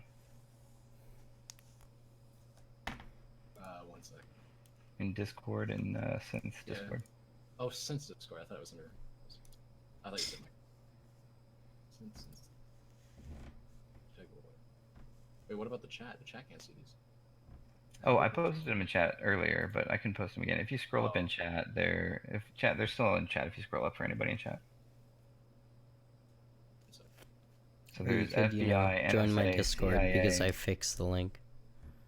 and then after FBI, NSA, CIA, then there's history.com. So ancient aliens as our source here. So, But it has the photo at the very top of that page that is like that video that came out that the most buzz was about like a jet fighter video of like two pilots being like, what the fuck is that? And they're flying after it. Yeah, I remember that. I don't know. It seems like for this kind of stuff, it seems really weird because you can just draw your own conclusions, but really you don't know what the fuck's happening. Like, you don't know. Like, maybe someone just figured out some really weird fucking metal combination on a new plane, and then they're testing that shit out, and then some people see it, and they're like, what the fuck is that shit? Like, I don't know. Like, it seems like you could make a lot of really weird conclusions when it could be really simple. Wait, so I'm looking through the pictures of the FBI link real quick. This is, what is this? This is like a document or something? UFO. Yeah, how do I say that? Sidarapanow? Where? Wait, sorry. I'm looking at a username. Where the fuck is Micro? Dude, I don't fucking know either. Sid. Okay, so Sid, the links are government Yeah, links, we've already acknowledged they UFO doesn't equal alien. The military is not going to be like aliens, I don't know. especially not I need in what we Micro. actually get. So that's He's another thing, carrying is, this we're looking at podcast. government links. He needs to which come could back. Just be, His the chair energy is manipulation of the strong, though. information. That's exactly what they want us to see. This conversation it's reminds me of the fake. Platonic dialogue where Socrates has a hilarious run with Athalius, and who's that? Sisyphus? Greek. Okay, real quick, let's go over this. So, the vault, the FBI records. Most of this is. I haven't actually looked through this stuff, so. Yeah, no, I haven't either. Most of this is like really unlegible. Illegible. What's the Yeah. the not Illegible? Illegible. Yeah, these are like illegible scribblings, and I do mean that in every sense of the word. I see. You just woke up, think I see a Frames? picture I of, mean, like, you're welcome to, like, something join weird. us. I'm not sure how much longer we're gonna be going. Because I've already been live for, So what, there's like, apparently 3 almost videos, 4 Flare, hours? 1, Gimbal, and Go Fast. We've only really been going for, like, 2.5, Black but... White. Or, like... Extraordinary. Yeah, 95% of all sorry. Netherlands have at My least heard Nightbot or read is something about UFOs, fucking and dumb right now. 57% believe they are. It's on my... This is in the 47 to 90s. They did a longitudinal study. In late 93, after being pressured by UFOologists for the release of additional CIA information on UFOs, DCI, is the Department of, James Woolsey ordered another review of all agency files on UFOs. I'm gonna Is this start why we my raided podcast, yeah. Area 51, or did that even happen yet? Area 51. Where we like Naruto Yeah. ran across the desert. Yeah. Just I'm smashed it. gonna... If I go Yeah. onto your podcast, if you have September room, 20th. if you want It's an me, American Facebook event that took place in- I'm gonna go get would food involve raiding the first, site and a search because for extraterrestrial- I'm pretty More hungry. than 2 people responded going, But, 1.5 million interested, which subsequently attracted widespread attention. I don't think it ever actually happened. Oh wait, Yeah. actually 15,000 or 1,500 people I attended. thought this you were festival. gonna start... And, Imagine being one of those I thought 1,500 you were people gonna and being start, like, you know like, what, guys? 10. We are the ones who Pretty sure came and Bastille is showed. We're gonna be coming? best friends forever. Ooh. we're gonna revamp. We're the revolution. The Neolib. I can't hear Synth. Yeah, let's talk into that chat. Yeah, I'm talking to chat. Frames just showed up. Oh, the homie Frames, what's up? It's all Fucking spiritual. shout out, dude. Frames the chat. Nice. Frames the Chad. Command SO Frames, the primer man. He looks out for the primers in chat. Yeah, but speaking of primers, if there's any primers in chat, go ahead and hit the sub button. It's going to be Amazon Prime. It's free, and you get a nice access to Synth's emotes. One of them is, I think it's WiredG Axioms Grounded. So, well, it's probably the Synth. Oh, it's okay. Simon is making it gold. Okay, this is, or he can tell me to get someone else to make it gold because I'm gonna put it as the tier 3 No, emote. I'm gonna make it gold. Oh, you make it cool. A gold grounded axioms, but you could get access to these two. Send God the Destiny, God's to me or whatever. Looks fucking dude. Where'd Where did Micro Micro go? Yeah. Micro literally like he walked out and he's gone. Yeah, it's not coming back. The aliens got him. It's convenient. Even his stream isn't asking like where he is, so I wonder if we've kind of hijacked it. People think that this is our stream. We don't actually know. Maybe It's he's my in stream now. Maybe it's a purple. By the way, if you're in Micro's stream, just head over to my stream, click that nice Twitch Prime button. Any primers and Oh my god. Mm, Okay. Navy confirms UFO videos are real and shows unidentified aerial phenomena. I'm trying to find those videos, Wired. Like Yeah. actual. It just seems like these are like the weakest accounts for for alien life, right? Like Well, sure. I mean, that it exists and that we've seen it on our planet. I don't know. That just, as weird as it sounds, like I trust that the least. Sure. yeah. I don't believe that aliens have made touchdown contact with us. I'm much more like likely I'm much more. It seems much more feasible to imagine that they exist out there and that like we're maybe closing in the gap to experience what they look like. But I don't even know if that's true. Cause okay. of Here's how a fast they YouTube exist. for. Well, I'm One be of the honest. videos. I don't think we can even fathom what aliens look like. I don't think we can even actually like. Of course, there's the Star Wars thing, but the Star Wars thing is pretty much like everything that's bipedal is intelligent life. Everything that's not bipedal isn't really intelligent life. Like that's just the general rule of the Star Wars universe. So like, but there could be some like intensely intelligent life. Like, I don't know if you've seen Arrival, but like some really stupidly intelligent life that like is like literal squids and like float around in a specific kind of atmosphere. Like I don't know. I feel like we can't really fathom aliens. Like we can't really know what they're ever gonna look like until we experience them. It's like anti-real position though. We can't really Yeah. know anything, so we certainly can't know really obscure stuff like that. Well, so okay, carbon-based life, I think, is something that we've presupposed, Yeah. right? Hey, you're Like- using my knowledge. Well, That's my science. I don't No, yeah. think carbon-based life is the only thing because I don't think we even have exclusively carbon-based. I think I might I'm be with wrong, you but I on think this, there are like- non-carbon-based life. I think all of on our life is carbon in its molecular structure. Like when you get down to the molecules, like I'm not an expert on this, but I think all the organic molecules that we recognize and we're like, oh, we need all these different things to make up all the living things. Like they all have like Aren't carbon in their there- structure, maybe. I'm Aren't going. there methane life forms? Well, there are life forms that consume methane.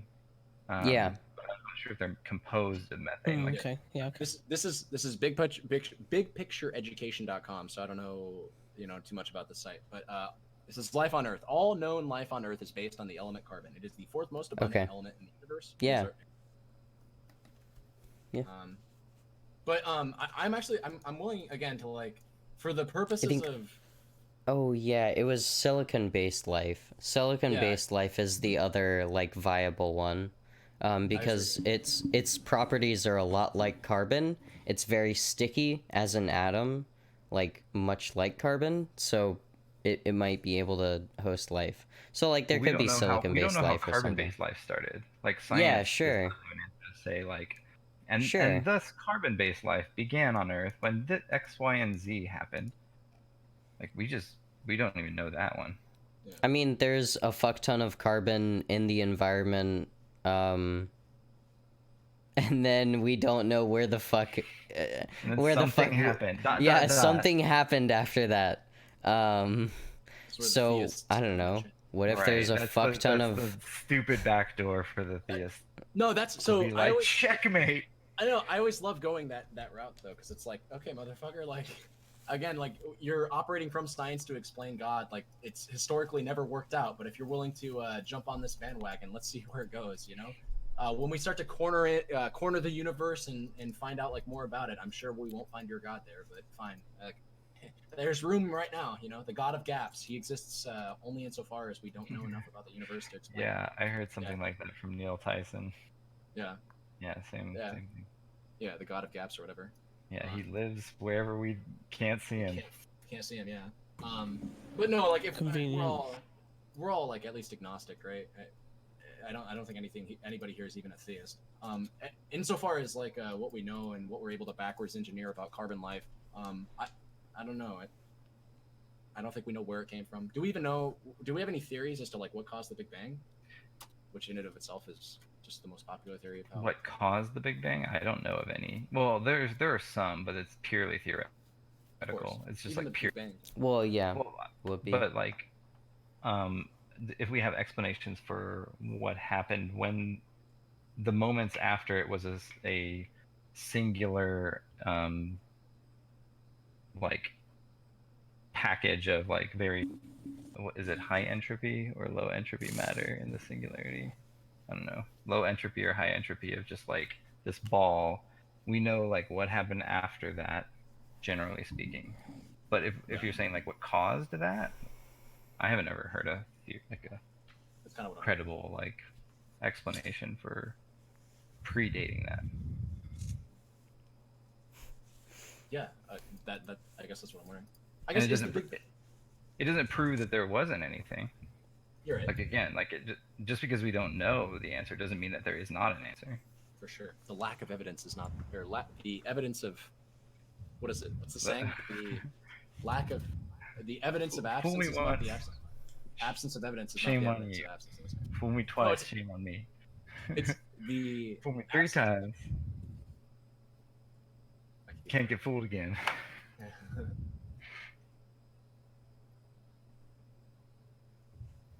All right. Is that a Donald Rumsfeld quote? The absence of evidence is not the evidence of absence.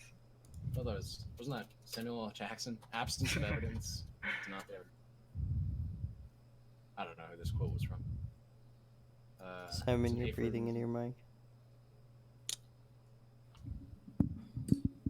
Try not to do that. No, yeah. He said known knowns and known unknowns. Yeah. I always think of the Boondocks when, or I don't know if you guys can watch the Boondocks or seen it, but there's the character that Samuel L. Jackson was taking on. I think it's Ed's friend Rummy, they're like both gangsters in the back of a car, and Riley's in the front seat, and he's like, he's just like asking questions, and Rummy's getting pissed because he's like, fuck, I want to pull up the direct scene because it's hilarious. But like Rummy puts his head to fucking Riley, and this is an anime. It's like, you know, well, it's Boondocks, so I guess it's technically not an anime because it's not from Japan, I guess, or whatever. But like, Remy puts his fucking gun to Riley's head and says, "What? Say what again? Say what again? I double dare you, motherfucker!" And then like he does the Samuel L. Jackson thing. And again, the hilarious thing is that Rummy, the character, is voiced by Samuel L. Jackson. So you're literally like seeing another Pulp Fiction. You're seeing like because Boondocks parodies so many different sources of pop culture. But then he not famously, but he says like the absence of evidence is not the evidence of absence. Just because we don't know what we or just because we know what we just because we don't know what we know does not mean that we know all of what we don't know, if that makes sense. Like, just because we know things that we don't know does not mean that we know everything that there is not to know. Like we have an understanding. Sorry. And again, the knowledge claims even like, you know, I would disagree with, but like just because we have an idea of the things, of some of the things that we don't know does not mean that we have an idea of everything that is that we do not know. If that makes sense. Like we don't always know everything that we do not know. And that again applies to like logic, or at least I would like to think it does. I've got a friend that's like been wanting to talk to Rem for a while now, which is why I really want this conversation to pair up. Because I've been talking to him and like workshopping the Kantian argument against the metaphysical realism. So can someone explain Kant to me? Because I keep hearing this a lot, and nobody has ever been able to like make it make sense to me. It's Yeah, just well- like just go and like learn it and understand it. And Kant's a like, big dum dum. Okay. No, That's Kant, I actually think Kant's a really smart guy that just happened to have some really interesting thoughts on black people. But when it comes to Kant, so yeah. because he was one of those brain-sized memers. But again, assuming fuck is political, whatever the fuck. it was like idealism or something. Yeah, transcendental idealism, also known as formalistic idealism, is a term applied to the epistemology of 18th century German philosopher Immanuel Kant. You can tell I'm reading this from Encyclopedia Britannica. No, I can't. But okay, good. Kant believed that the human self, or the transcendental ego, constructs knowledge out of sense impressions and from universal concepts. Right. The only thing I disagree with that, or with in that phrasing, is the word knowledge. I think we construct systems of belief.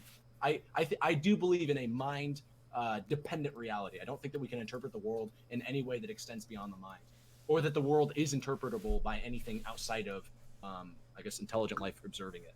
Wait, but what constitutes that transcendental ego? I think that's the whole big thing that you could go round and round and have like a big argument about. So it's the mind, right? What is that? What is Like, the mind? Yeah. It's your apparatus by which you infer. Well, where does it come from? Why is it transcendental? Like, I think therefore I am, but where did I come from? Why Yeah. am, like, where is it? So What I think you're going. I think you're going the like way that I like to go with this. But again, like, are you taking issue with the belief statements or the knowledge? Like, are you saying that like? No, where- I'm just interested in that kind of discussion. Like, what the hell are we talking about? Yeah. Well, I'd probably struggle to explain this in the way that Kant probably meant for it to be interpreted. No, I agree with that. Kant's probably just a big dum-dum. From like No. No, Again, no. I was memeing. I actually like genuinely speaking here. I think Kant was probably in like the top 5 of the most No, influential I'm Enlightenment philosophers. just kidding. Yeah, I do think he was like very, very much an important figure in history. So Kant's transcendentalism is set in contrast to those of 2 of his predecessors. One of them is the problematic idealism of Descartes, which I don't. Do you guys know about Descartes' mind-body duality and his belief in God as a source of knowledge? It's fucking crazy. Well, Yes. it's Descartes. Yeah, it's Yeah, so Descartes. that's dualism, right? Yeah, it's dualism. Well, it's Descartes it's the is fucking idealism- dumb. It's Descartes' idealism, which is dual or the mind-body duality shit. Let me look this up. Idealism. I'm pretty sure this is. I would actually, I would positively say Descartes big dum dum. Okay. I agree. What? I don't What know. about I think therefore I am? That's so good. It's The a cool statement begs its own but- question. Yeah. How do you know you But- are? But you gotta like get yourself into that story, right? Like, so he goes and he meditates inside of like a big cast iron stove, right? Like, and he just sits there in isolation until he reaches an understanding that once he isolates like all of his input, there still is a him, a self existing. Yeah, like, we so all go so insane sometimes conceptually- after solitary. It's okay. Okay, look. I'm gonna take the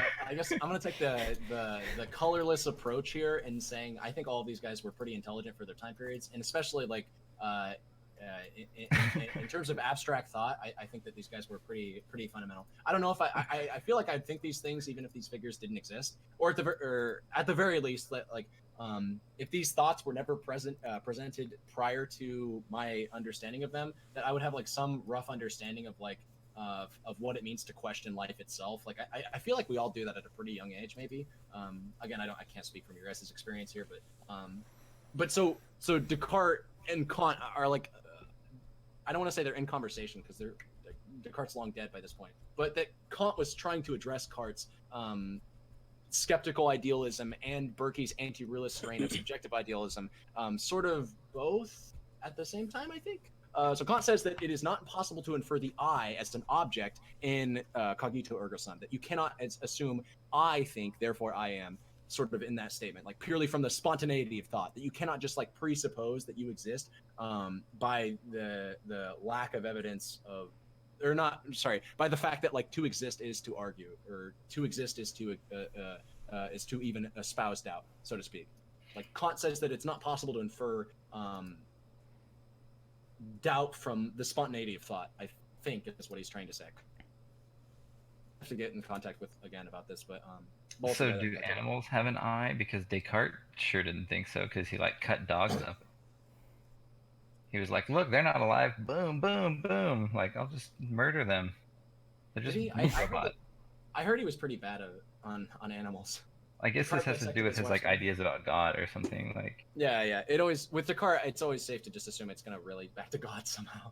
I think. But so Kant focused on ideas drawn from British philosophers such as John Locke and Berkeley and Hume, but distinguishes transcendental or critical idealism from previous varieties. The dictum of all genuine idealists from the this is fucking Kant writing from the Eleactic school to Bishop Berkeley is contained in this formula. All knowledge through the senses and experiences is nothing but sheer illusion, and only in the ideas of the pure understanding and reason is there truth. The principle that thought dominates and determines by transcendental idealism is, on the contrary, all knowledge of things merely from pure understanding or pure reason is nothing but sheer illusion, and only in experience is there truth. That's prologue. Prologue. Yeah. This is critique of pure reason before it was critique of pure reason. What do you Yeah, I say? agree with everything Kant just said there. Yeah, prolegomona. Prologue. It's not prologue though. It's prolegomania. Prolegomania. This is the book. Prolegomania to any future metaphysics. I guess this is how I think. I swear to God, I'm butchering this, but I think this is how Kant answers for presuppositional beliefs is through that statement, so to speak. All knowledge Kind of of. things really, kind of, yeah. I feel free to correct me on this, Simon, because I'm probably not like that great on this. Well, when we had our conversation, what he refers to as what you would refer to as that presupposition is what I and Kant would call a transcendental ideal. Yeah, or what again exactly? An idea that transcends Human experience. human experience. No, wait. Okay, don't. I was Okay, gonna wait. say, I don't think that's the case, because Kant was very much I don't want to say he was a believer in Berkeley. He was arguing against Berkeley, but Kant. I don't want to say Kant believed, but the transcendental idealism, as written, has been interpreted by almost everybody that's read it to mean that we can that the ego is what constructs knowledge out of sense impressions and from universal concepts called categories that it imposes upon them, such as math to understand one rock plus one rock equals two rocks, as I understand it.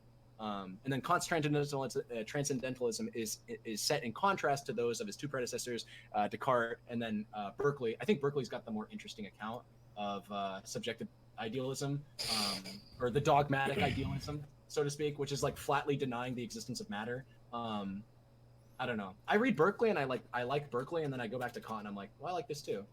It just feels like I don't know. I synthesize the two, so to speak.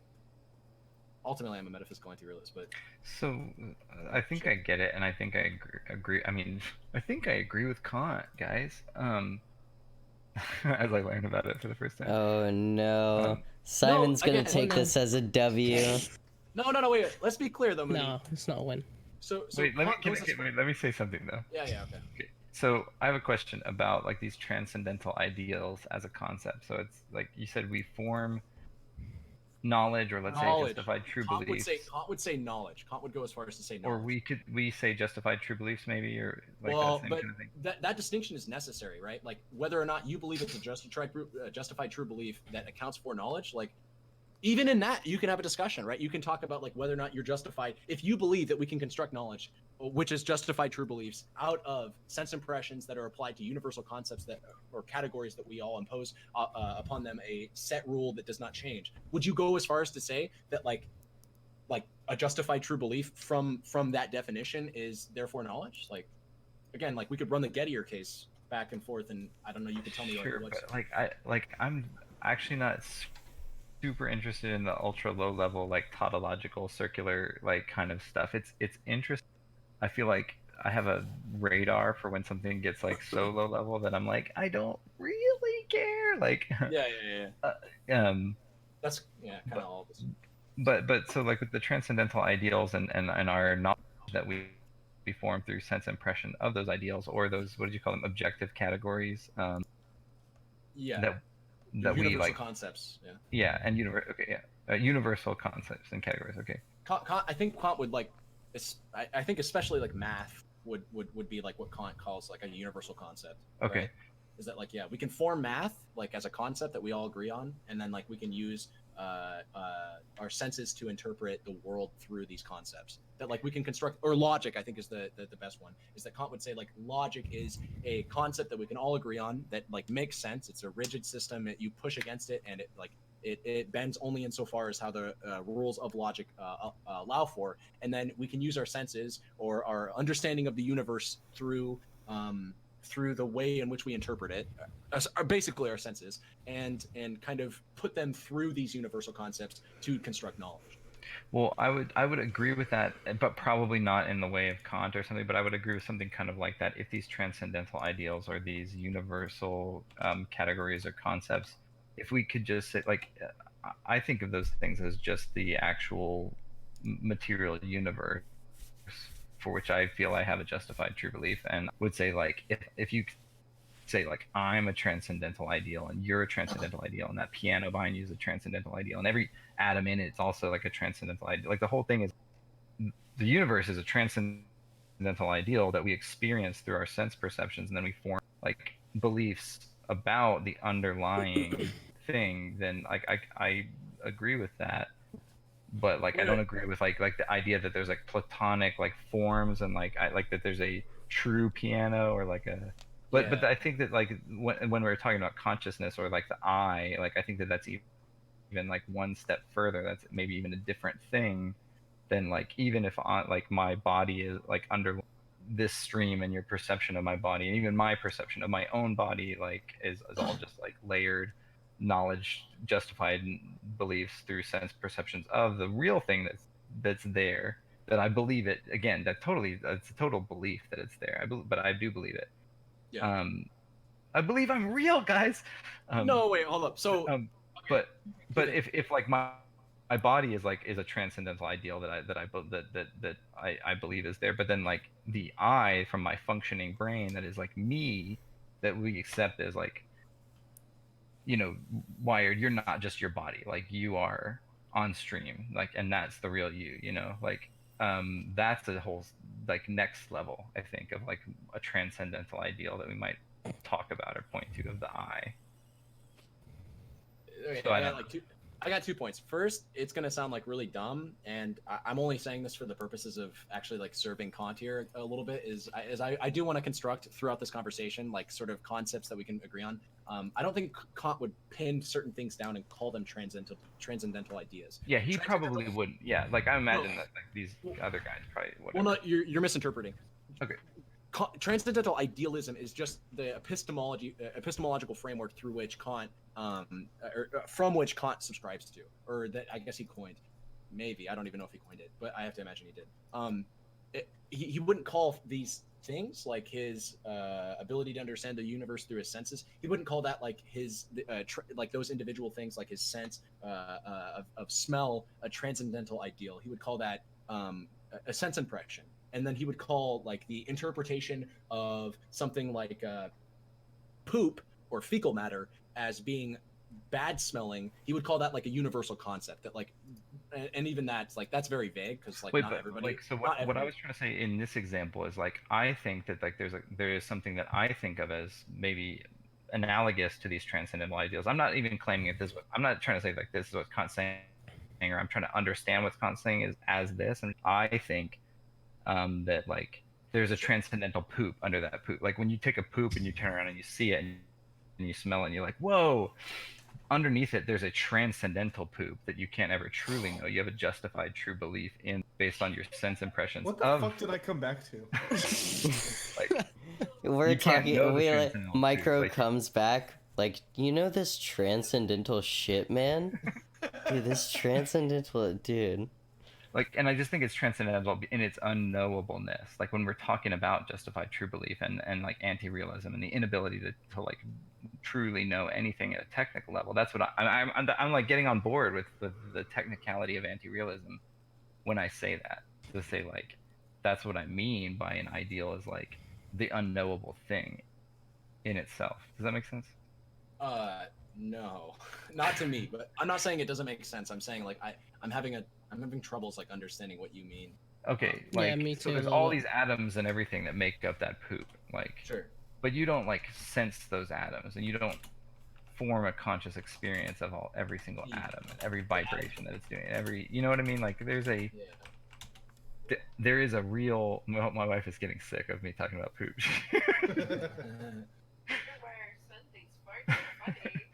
But anything. Let's change it to an apple. Like, so the apple like has this skin that's made of all these cells, and it's got a stem, and it's got a little leaf on it, and there's a worm inside, and it's made of all these atoms. Like the cells are made of molecules, which are made of atoms, and the molecules make all, you know, get all like.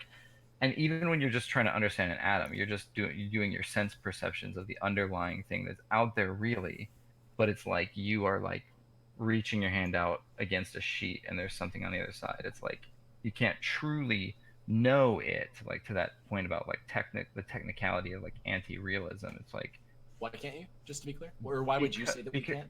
because our senses are limited and finite, Yeah. and our understanding of consciousness is just like a hallucination of sense input coming in, processing through like parts of our brain, supposedly like what the matrix tells us is happening. And Yeah. you know what I mean? Yeah, I know what you mean. Like- So just to be clear, Simon, you're on the same page, right? You know what he means. I'm not saying you agree with him, but like you are understanding what he's saying. I right? understand what he means. Yes. Yeah. Yeah. Okay. So Mooney, how are you? And I guess sorry, Micro. Do you understand what he's saying? Synth, do you? So we're all on the same page here. Mooney, I think is Yeah. essentially making a case for how he's interpreting. I shouldn't fucking put words in your mouth. Mooney, would you say that you're interpreting like Kant's transcendental idealism as like allowing for the case that the senses can be failed, or I don't think they're like failing. That might give the wrong connotation, but that they are imperfect in the, if we want to call like the thing in itself perfect. And accepting, well, it's funny because it's like I'm accepting its reality, but I'm saying that like I'm anti-real in my ability to experience it, I guess. I'm trying to come to grips with that.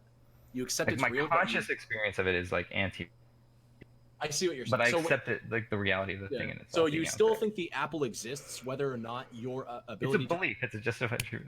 Well, no, wait. So this is very important because this is where, oh fuck, you believe in. It sounds like you believe in a mind-independent reality, and this is like an interesting like little debate that we could have. Yeah, I guess so. Yeah. So, who talked about this mind-dependent reality? So many philosophers talked about this, but I'm familiar with at least. So Berkeley talks about nothing existing outside of the mind. Berkeley, I think, again, I haven't met the guy, he's dead, but I'm sure almost that Berkeley would say that you can deny the existence of matter outright. That like we can't even know that these things exist independent of the mind. Let me read through this real quick. Berkeley disagrees with Descartes and Locke, who treat extension as being a quality which has resemblance to our idea of it. An idea can be nothing like. An idea can be nothing but an idea. A color or figure can be nothing but another color or figure. If we look but ever so little into our thoughts, we shall find it impossible for us to conceive a likeness except only between our ideas. I 100% agree with that, which is to say, Berkeley takes this extra step where he says, we can't even know that like rocks exist if we're not here to interpret them. That I'm not sure if I'm there. I'm not sure I make that jump.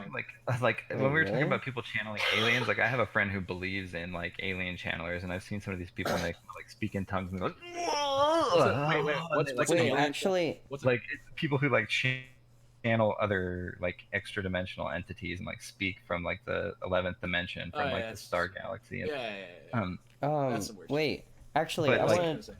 but I'm not like, but I want to say like he actually, like this friend of mine, and I love this guy, but it's iffy sometimes because he actually believes, he truly believes that like his mind does affect the universe in the way that you're saying. Like he believes that his mind constructs reality, and all of our minds construct reality. Like that it's not really out there. Like he thinks when he gets up in the morning, like there's some, like maybe there's some kind of reality, but then like when he goes out the door, if he like thinks the right way, then he's gonna have a different day than like if he thinks a different way. Like he's Yeah. shaping like a tunnel. So I think people do believe that kind of stuff. Yeah. I wanted to That's say. where my mind goes when I think about like that kind of that line of thinking. I wanted to say to Wired, so like we've kind of acknowledged that like other intelligent life can exist, right? Or it's like the possibility is there. If possible, other yeah. intelligent life can exist, then they can necessarily have some way of interpreting the world in sensorium, probably comparable to, like, you know, the occipital lobe or something like that. So, like, if their, you know, if their sensorium of the occipital lobe or whatever is comparable, like, sees a rock, do you think that, like, that rock would still be, no, No, that's they so have mine too. pointed. No, they have That's mine so too. pointed. Yeah. Well, the thing is, like, they right, have a yeah. rock that's in their brain. Like, you literally, inside of your brain, there is a rock. And when I say that, I mean, it's like on Right. your neurons, and, like, so there's a rock inside there's an apple inside your brain, which is clearly not But the apple that's out there. would that rock be the same rock that, like, we perceive? As humans, do we even perceive the same rock? Probably not. Like, Oh, I think definitively not. Like, So Berkeley says that an idea is something which is perceived by a thinking mind, and so it cannot exist if no mind is there to perceive it. Ideas can be evoked in us in different ways, which is one of the ways by which Mooney's talking about, which is by deliberately remembering or imagining them, we can create the idea of red by thinking about it. And the other two ways are involuntarily. You can, like, by attending to the passions or operations of the mind. I don't really know what that means. But then the third one is the most obvious one, which is our sensorium, right? By interacting with objects, by seeing, smelling, touching an apple, we have the idea of the sight, odor, or the hardness of an apple. This is where it gets kind of weird, though, is when we perceive an object, then we perceive it as a collection of ideas caused by the way in which various qualities of the object impinge on our senses. What is happening then when the object is not being perceived by anyone? Does it make sense to say that an apple is green if no one can see the apple and experience the idea of greenness which it evokes? yeah, It's this is an evident. important question. It is. Again, I think I'm there. I think I'm literally, like, I'm Berkeley. Like, I am the person that, no, I'm not literally Berkeley, but I take that extra step. This is where, like, I betray Kant and think that, like, Berkeley has a more accurate account of what it means to claim that we see things or know things. And I wouldn't even go as far as Berkeley to say that we know them. My answer to that would be to say, like, if you could grant me, and I'm not saying that you should believe in this or, like, you know, even accept this as a claim, but if you can grant me a claim so I can make other claims. Like, you can grant me the claim. I think that there are transcendental ideals out there. There are, like, objects and forms out there. Like the rock and the apple, like, they're out there in some sense, in some form, which may not be the same as the perceived form. Like, perceiving it may create or do something special that is a necessary differentiation that is necessary to make. And with that, like, grant that as, like, a potential foundation, and, like, just the act that, like, there's something out there. Maybe it's not the green apple, but, like, it's not like humans are literally creating every single atom, like a video game around them, like, when they walk out the door. Like, it's not like you're putting in, like, all the, like, the atoms around as you turn the corner, like, they weren't there and then they're there, kind of thing. But, like, there's something out there. If you can grant that, and then I would say it's possible that, like, maybe as you go out the door and experience it, it is altering it in some way that it would not have been altered, or it wouldn't be in the same state, or that kind of thing. And with that, like, I would say, like, maybe Synth could even talk about quantum stuff, because we had a fun, like little changing states. I need to look more into it before I say I'm gonna go anything get a really beer. about that. I need to look more into it. But from basic understanding, yeah. Alright. Since we're all in the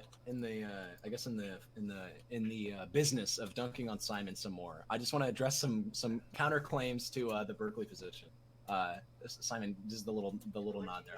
This is Berkeley, right? I'm not saying I 100% agree with these ideas. It's just that, like, to dunk on the realist position more, from the idea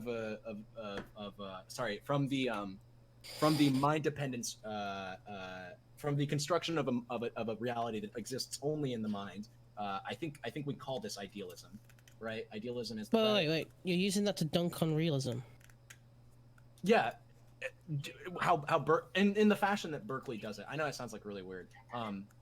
So I agree with Berkeley, but this has no relation to epistemic realism. I agree that I believe in mind-independent states. I don't believe there are any other non-mind-independent states, but that doesn't make me an anti-realist. Well, no. So Berkeley would actually make that step, as I understand transcendental idealism. So, like, Berkeley. Okay, well, that's why I crossed the I line. would disagree with that. Yeah. So Berkeley would say that you can flat out deny the existence of matter. in his dogmatic idealism. I need to look into this more. Fuck. I think I agree with that statement. Wait, really? Yeah, Oh, shit. because things like the necessary the necessary condition claims don't rely on matter to stand. Oh yeah, I see what you're saying. Yeah, never mind. And Simon, I love you, dude. I'm not trying to dunk on you. I love trying to be dunked on. If I'm wrong, I'm wrong. I want to know. Nice.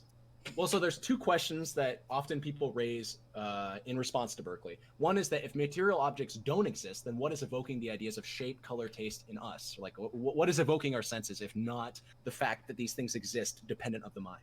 Berkeley would say that since these ideas cannot be created by material substance, and since they are not imagined by us, we can't conjure them up or make them disappear by force of will, that they must be created in us by God. This is where, like, Berkeley loses me, right? He says there is therefore some other will or spirit that produces them. He kind of goes the full Descartes route.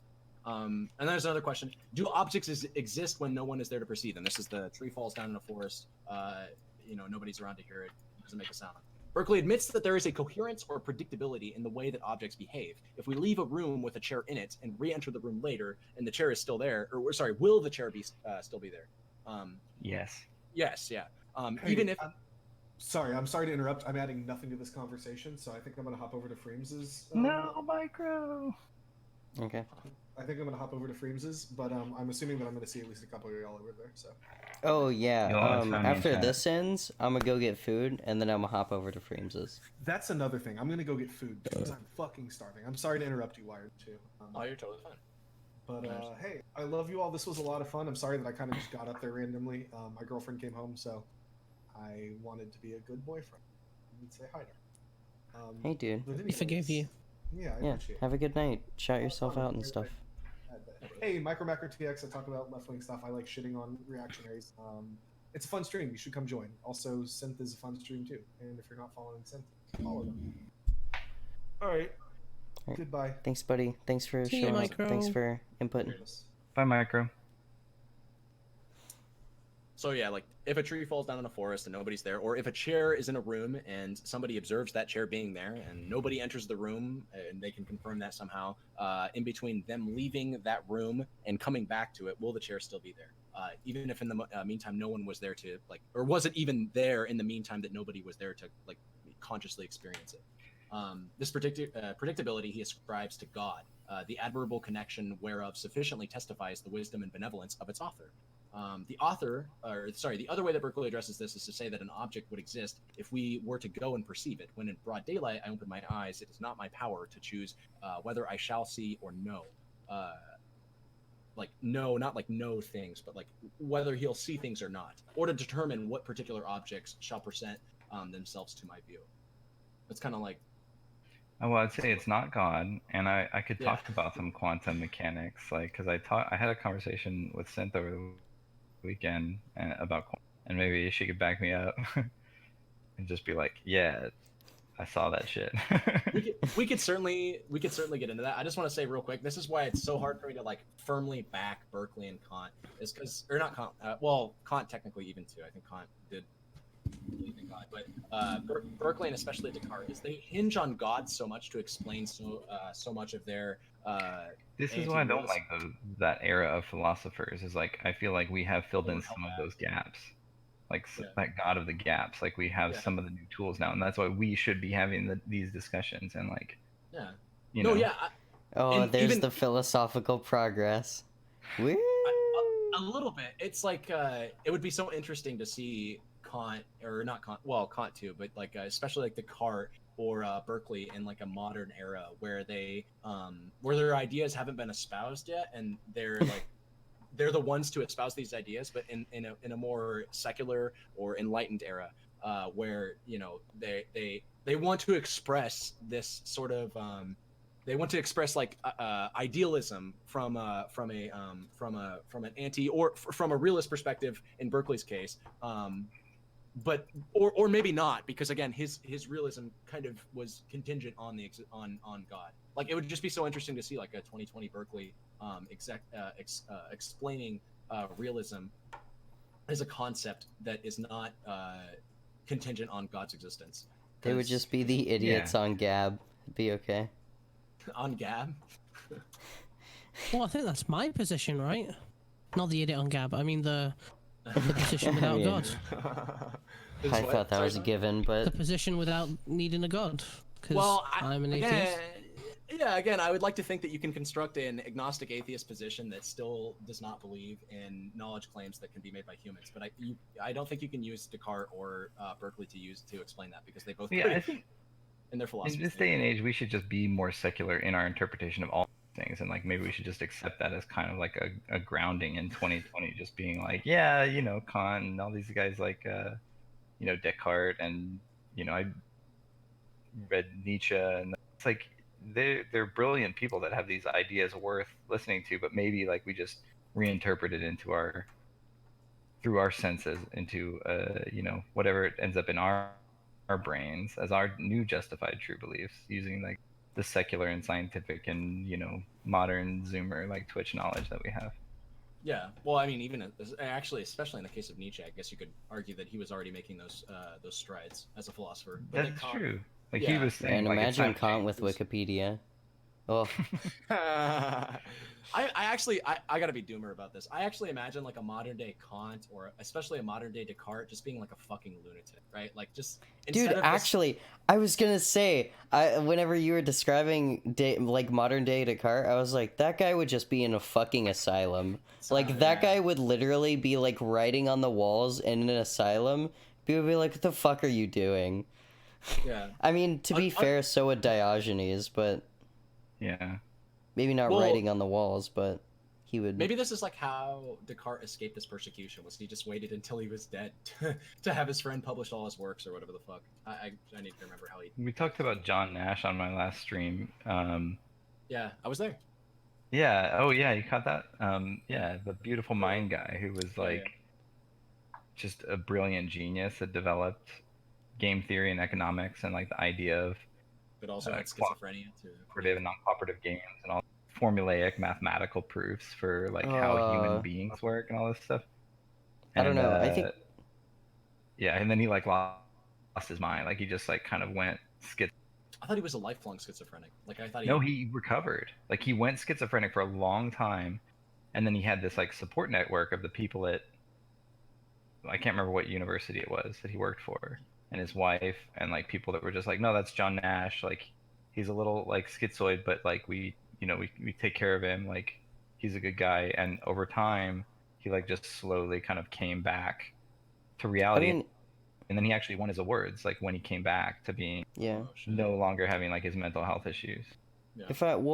If I'm not mistaken, I think bipolar and schizotypal, or schizotypal meaning anything to do with schizophrenia. So like actual Yeah. schizotypal, schizophrenia, schizoid as well. So like anything to do with like mood disorders basically have like a correlation to a higher brain functioning. I don't know. I like personally, I think it's So if just God because is real, he's an fucking asshole. manic dumbass shit. I mean, no, I mean, to be honest, like even just taking it from fucking like evolution, like our brains are probably wired different ways in order to deal with different environments and different situations. I mean, that's what they've been doing for like hundreds of thousands, if not like millions of years of life. So like, yeah, we're probably to some level, I mean, already there. Like, I don't know. Like, there's just so much we don't know. And then- Neurodiversity. I get so weird. I on mean, this yeah, stuff. like I would be careful with this as well. Yeah, Yeah. because people I- can and I- any good idea can be twisted by like bad faith people. Well, the problem with this is that it's so easy to twist with bad faith, right? Is Yeah. people, like when we start to talk about how schizophrenia is a disease or an affliction of the mind that was discovered that's technically less than 100 years old, people start, like, especially fucking the GOP, love to jump on that and be like, we developed it, we just created that category arbitrarily, and it doesn't actually exist. It's just a way that we identify people that are fucking nuts or crazy or some shit like that. Well, which it's just is- like with the gender dysphoria being in the DSM-5 and people being able to Exactly. say like I'm transgender, like I have this valid experience, and so like when they're getting oppressed and like tyrannized by like their school or some kind of structure in society, and they're just trying to be like, hey, I'm trying to be normal and live a normal life, and they have to like fight back with some kind of legality or formality or logic Yeah. and say like, look, here's this book that says like I'm real and this is what's going on. But then so that can be helpful, but then it can also Yeah. be twisted by people to be like, oh, so you mean you're insane, like, oh, you're a crazy person. Oh, you know what I mean? Like it depends on taking Yeah, that like, idea and oh, twisting when it, you like, wake up, like, you don't like, see yourself as the person in the mirror. Like, what the fuck is that shit? Oh, yeah. right. So That's it some depends on, real like, can't. Yeah. But I think, like, that in and of itself is also a problem. I think that, well, when I talked to a psychiatrist about it, I think what he said was that much like homosexuality, it was put into the DSM for like research purposes and for legality purposes, so that people could get medications, so that research could be done, so that there could be categorizations to like help these people, like effectively creating some level of protected classes. Like these are primarily the reasons why it's being done, or at least from him. So take from that what right. you will. So It's the same with like like ADHD. it, I just recently started ADHD medication, and it's the same thing where like everything I see on every YouTube video is like comment one, ADHD is not real. Yeah. Period. I mean, It's so. I don't know. It's like it's really hard to justify.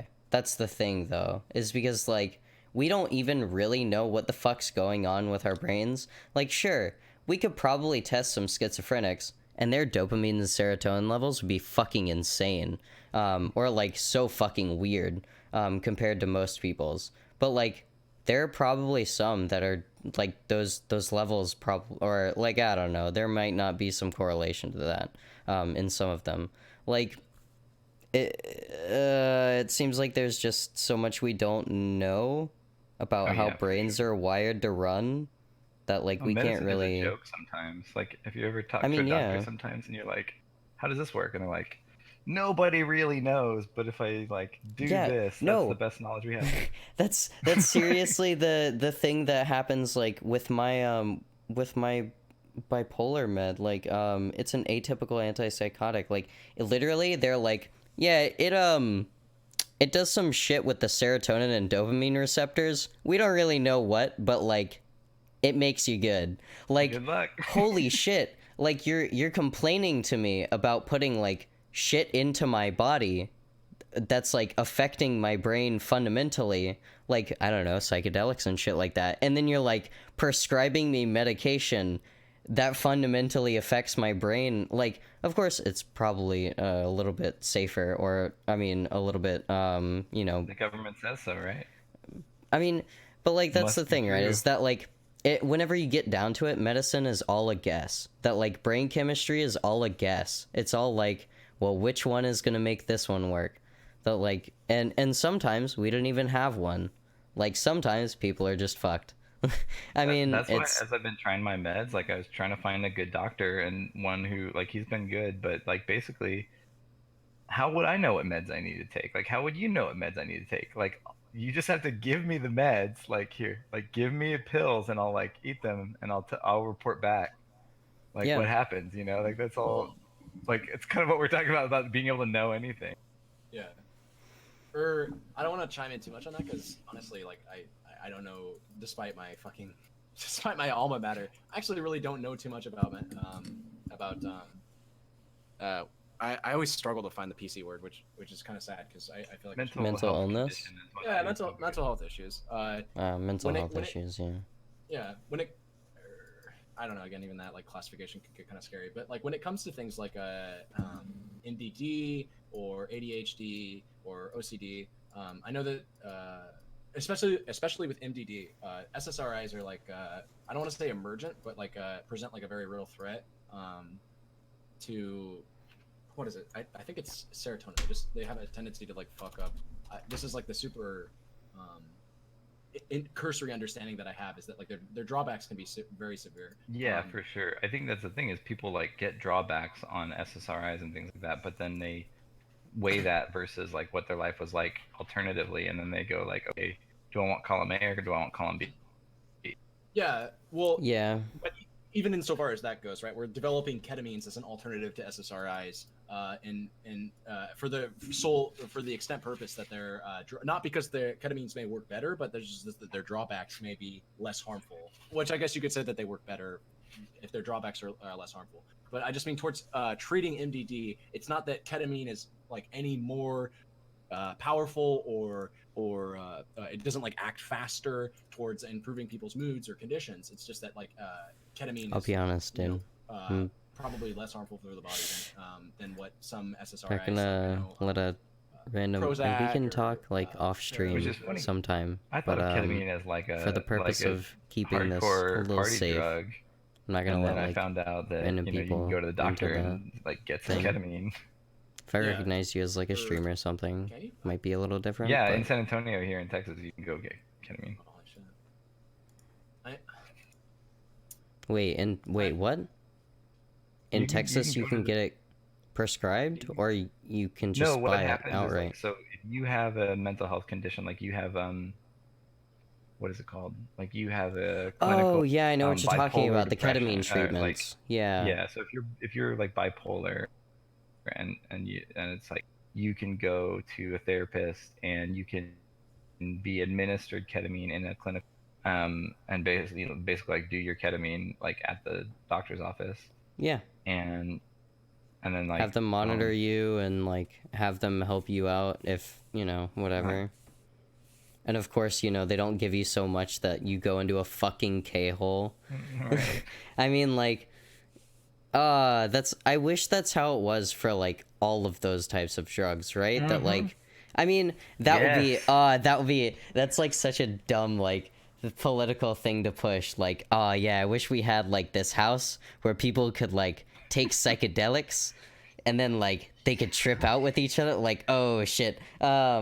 But no, like having like a legitimate place where like there are medical professionals, where there are people on staff that like know what the fuck they're dealing with, right? That like these things can cause anxiety, these things, if someone's like severely dissociating, that like unless their heart's like completely killing them, then like it's pretty much the drugs. That like having people around like this would help so much, but like we just don't do it for whatever reason. Are you familiar with the research at MAPS? A little bit, MAPS, like a little bit about maps. Multidisciplinary Association for Psychedelic. So it's like basically it's the modern like largest organization that it, like collectivizes like the people who are working on this kind of thing to actually achieve that goal that you just espouse, like having doctors that you can go to and take like psilocybin from psychoactive mushrooms, or synthesized LSD, and it would be prescription. It's like you get your prescription, you go to your lovely American health insurance, and I advocate for this because goddamn man, I love tripping, but I'm fucking around. I gotta be honest with you. Like as somebody who hasn't really taken any medication throughout my life, and has just recently picked up smoking weed as a habit, so to speak. I've had some pretty cool experiences. Yeah, golly. I've had some pretty cool experiences with weed that I don't know, like have definitely altered the way that I look at the world, and kind of like I don't know. I remember when I first started smoking, I'm be honest, I don't know how you're already at anti-realism if you haven't done like LSD or like a psychedelic yet. I did it the other way around. Holy shit. I went the other way You around. started smoking weed and you thought, man, the world actually does exist. Yeah, I went the other way around. it suddenly like looked all real, like whoa, it's right here. Yeah. Touch I it. found the final piece of the jigsaw and I slotted it in. It's weed. It's like It's My own weed. enlightenment. I just Let's- see let's- everything.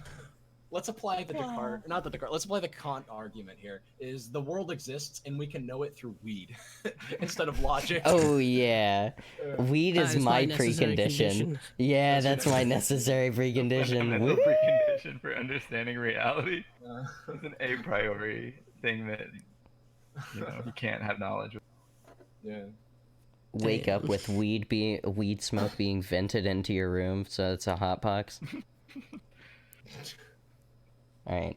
I remember like when I first started smoking, and and I had good experiences, because like it's not a perfect thing, and Yeah.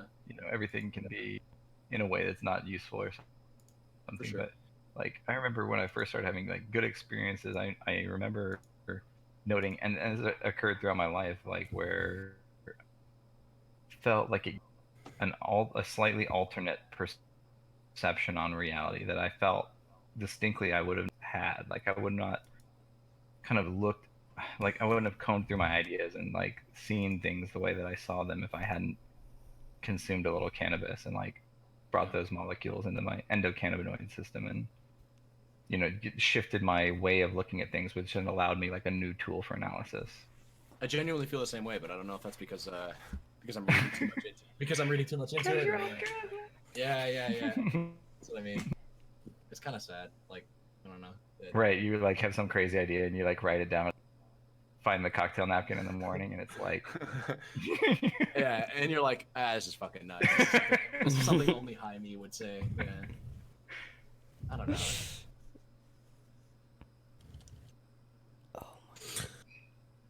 I actually have one of those. If I quantify my thoughts, do they wait? Oh, you have one? I had Do one they for the longest correlate time. to a specific point in the quantum reality? I don't even know what the fuck Yes, that's supposed to mean, but I was exactly, so that's high. perfect. Yes, it I has one was right so there on the wall. high. And you kept it too. That's what's so funny is you kept It's it. the and you put only it there thing on the I've wall. ever kept. One of my friends came over and I was like, they looked at it and I was like, oh shit, that's still there. Oh How do I shit. explain?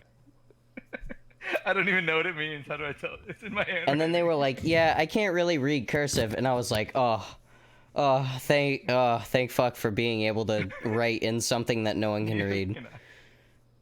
Other than my professors. It's so funny. Okay. We kind of diverged from topics a little bit. Yeah. We did anti-realism again. Oh, Did anti-realism yeah. again. Okay. Well, we've been going for like... Actually, I don't even know. I don't know when people jumped in. I don't remember. But we've been going for a while. I think I'm gonna like wind it down. So, Wired, you wanna shout yourself out? Wired?